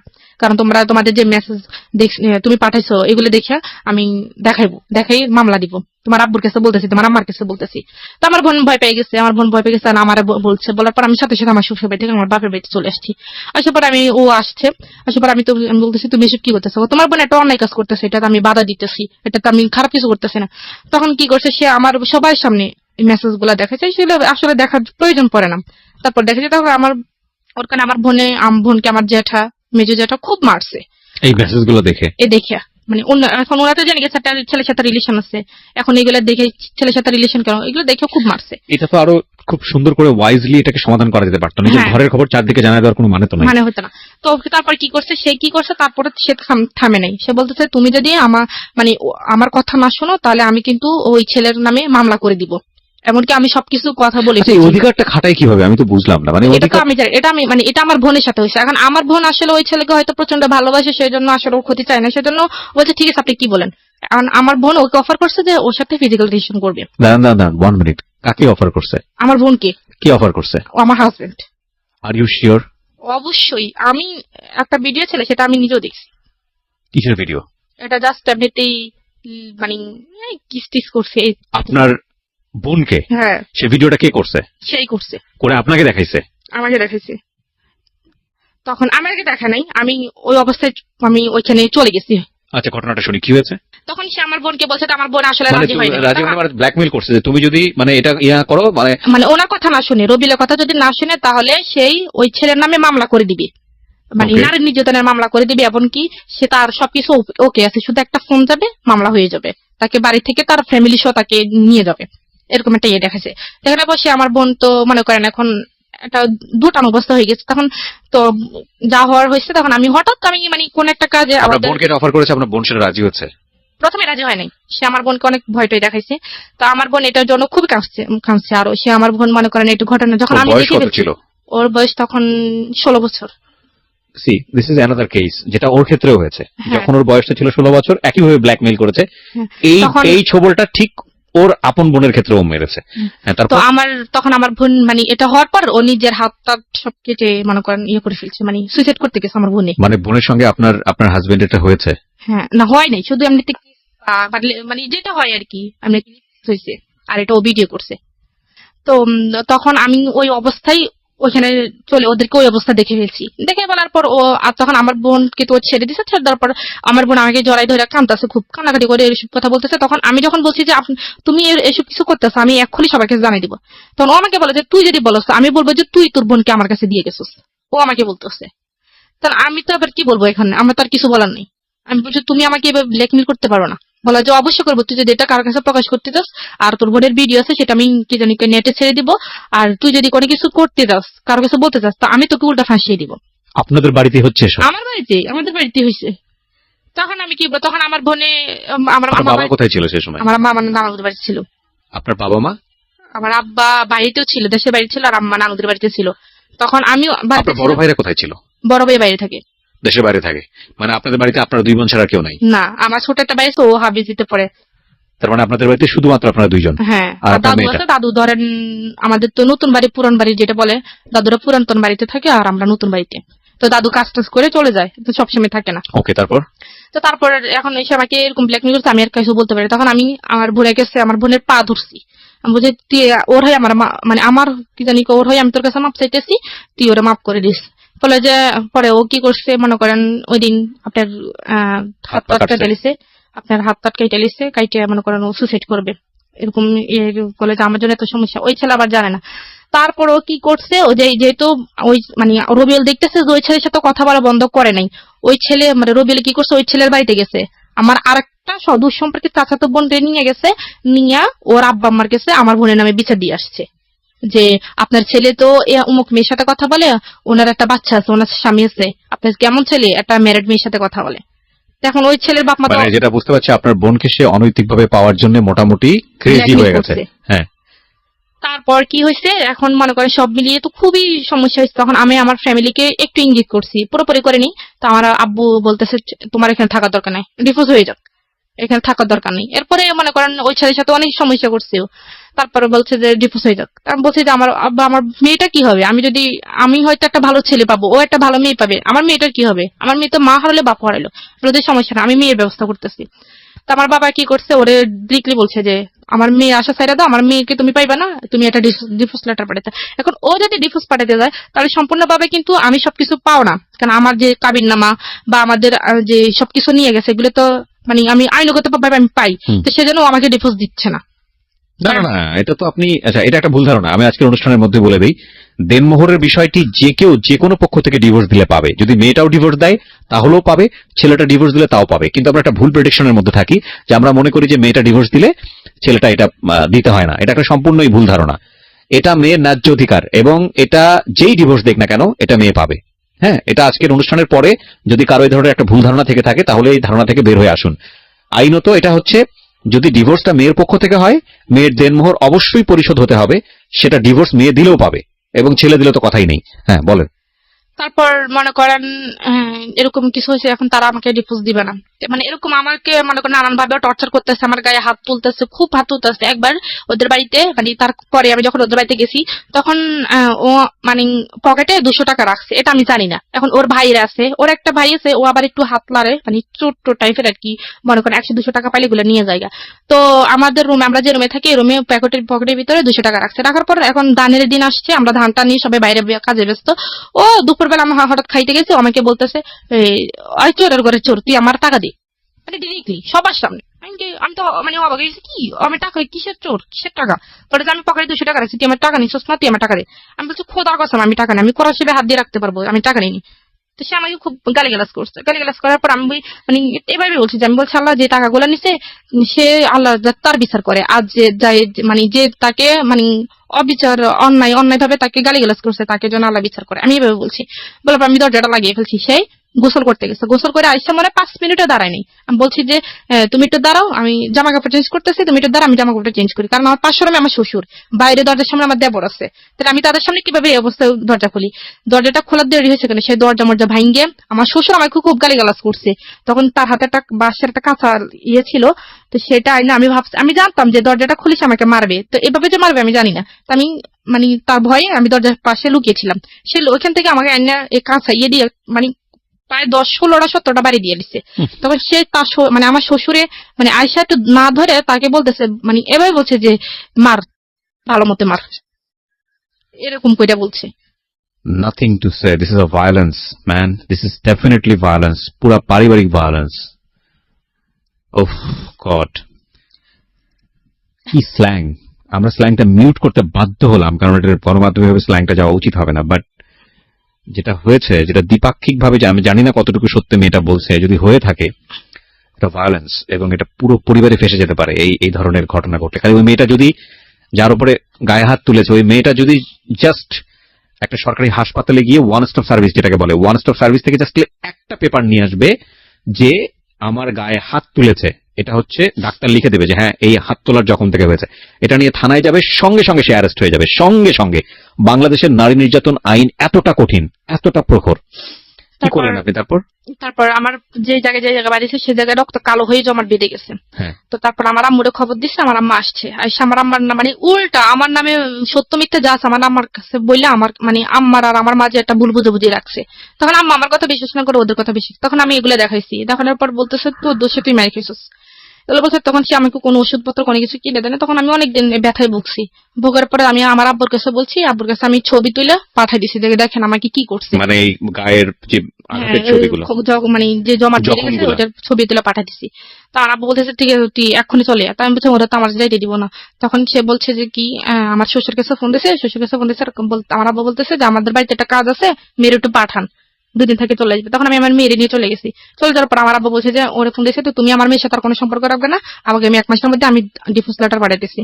তখন সে কি করছে, আমার আব্বার কাছে মাপ টাপ চাইছে, চাইয়া সে আমাদের বাড়িতে গেছে বৃহস্পতিবার গেছে, শুক্রবারের দিন সে আমার মেয়েকে বলতেছে যে আমি মেয়ের ওরে নিয়ে একটু হাবিবের নিয়ে একটু দোকান থেকে ঘুরে আসি। তখন তো আমি জানতাম না তার মনে কিছু, চুরি করে নিয়ে চলে গেছে। হ্যাঁ, তার থেকে আর দেয় চাইনি। তার থেকে প্রায় 2 মাস হয়ে গেছে। 2 মাস হয়ে যাওয়ার পর সে আর কোনো যোগাযোগ রাখে নাই তার সাথে। তাদের সম্পূর্ণ সিম তারা চেঞ্জ করে ফেলছে।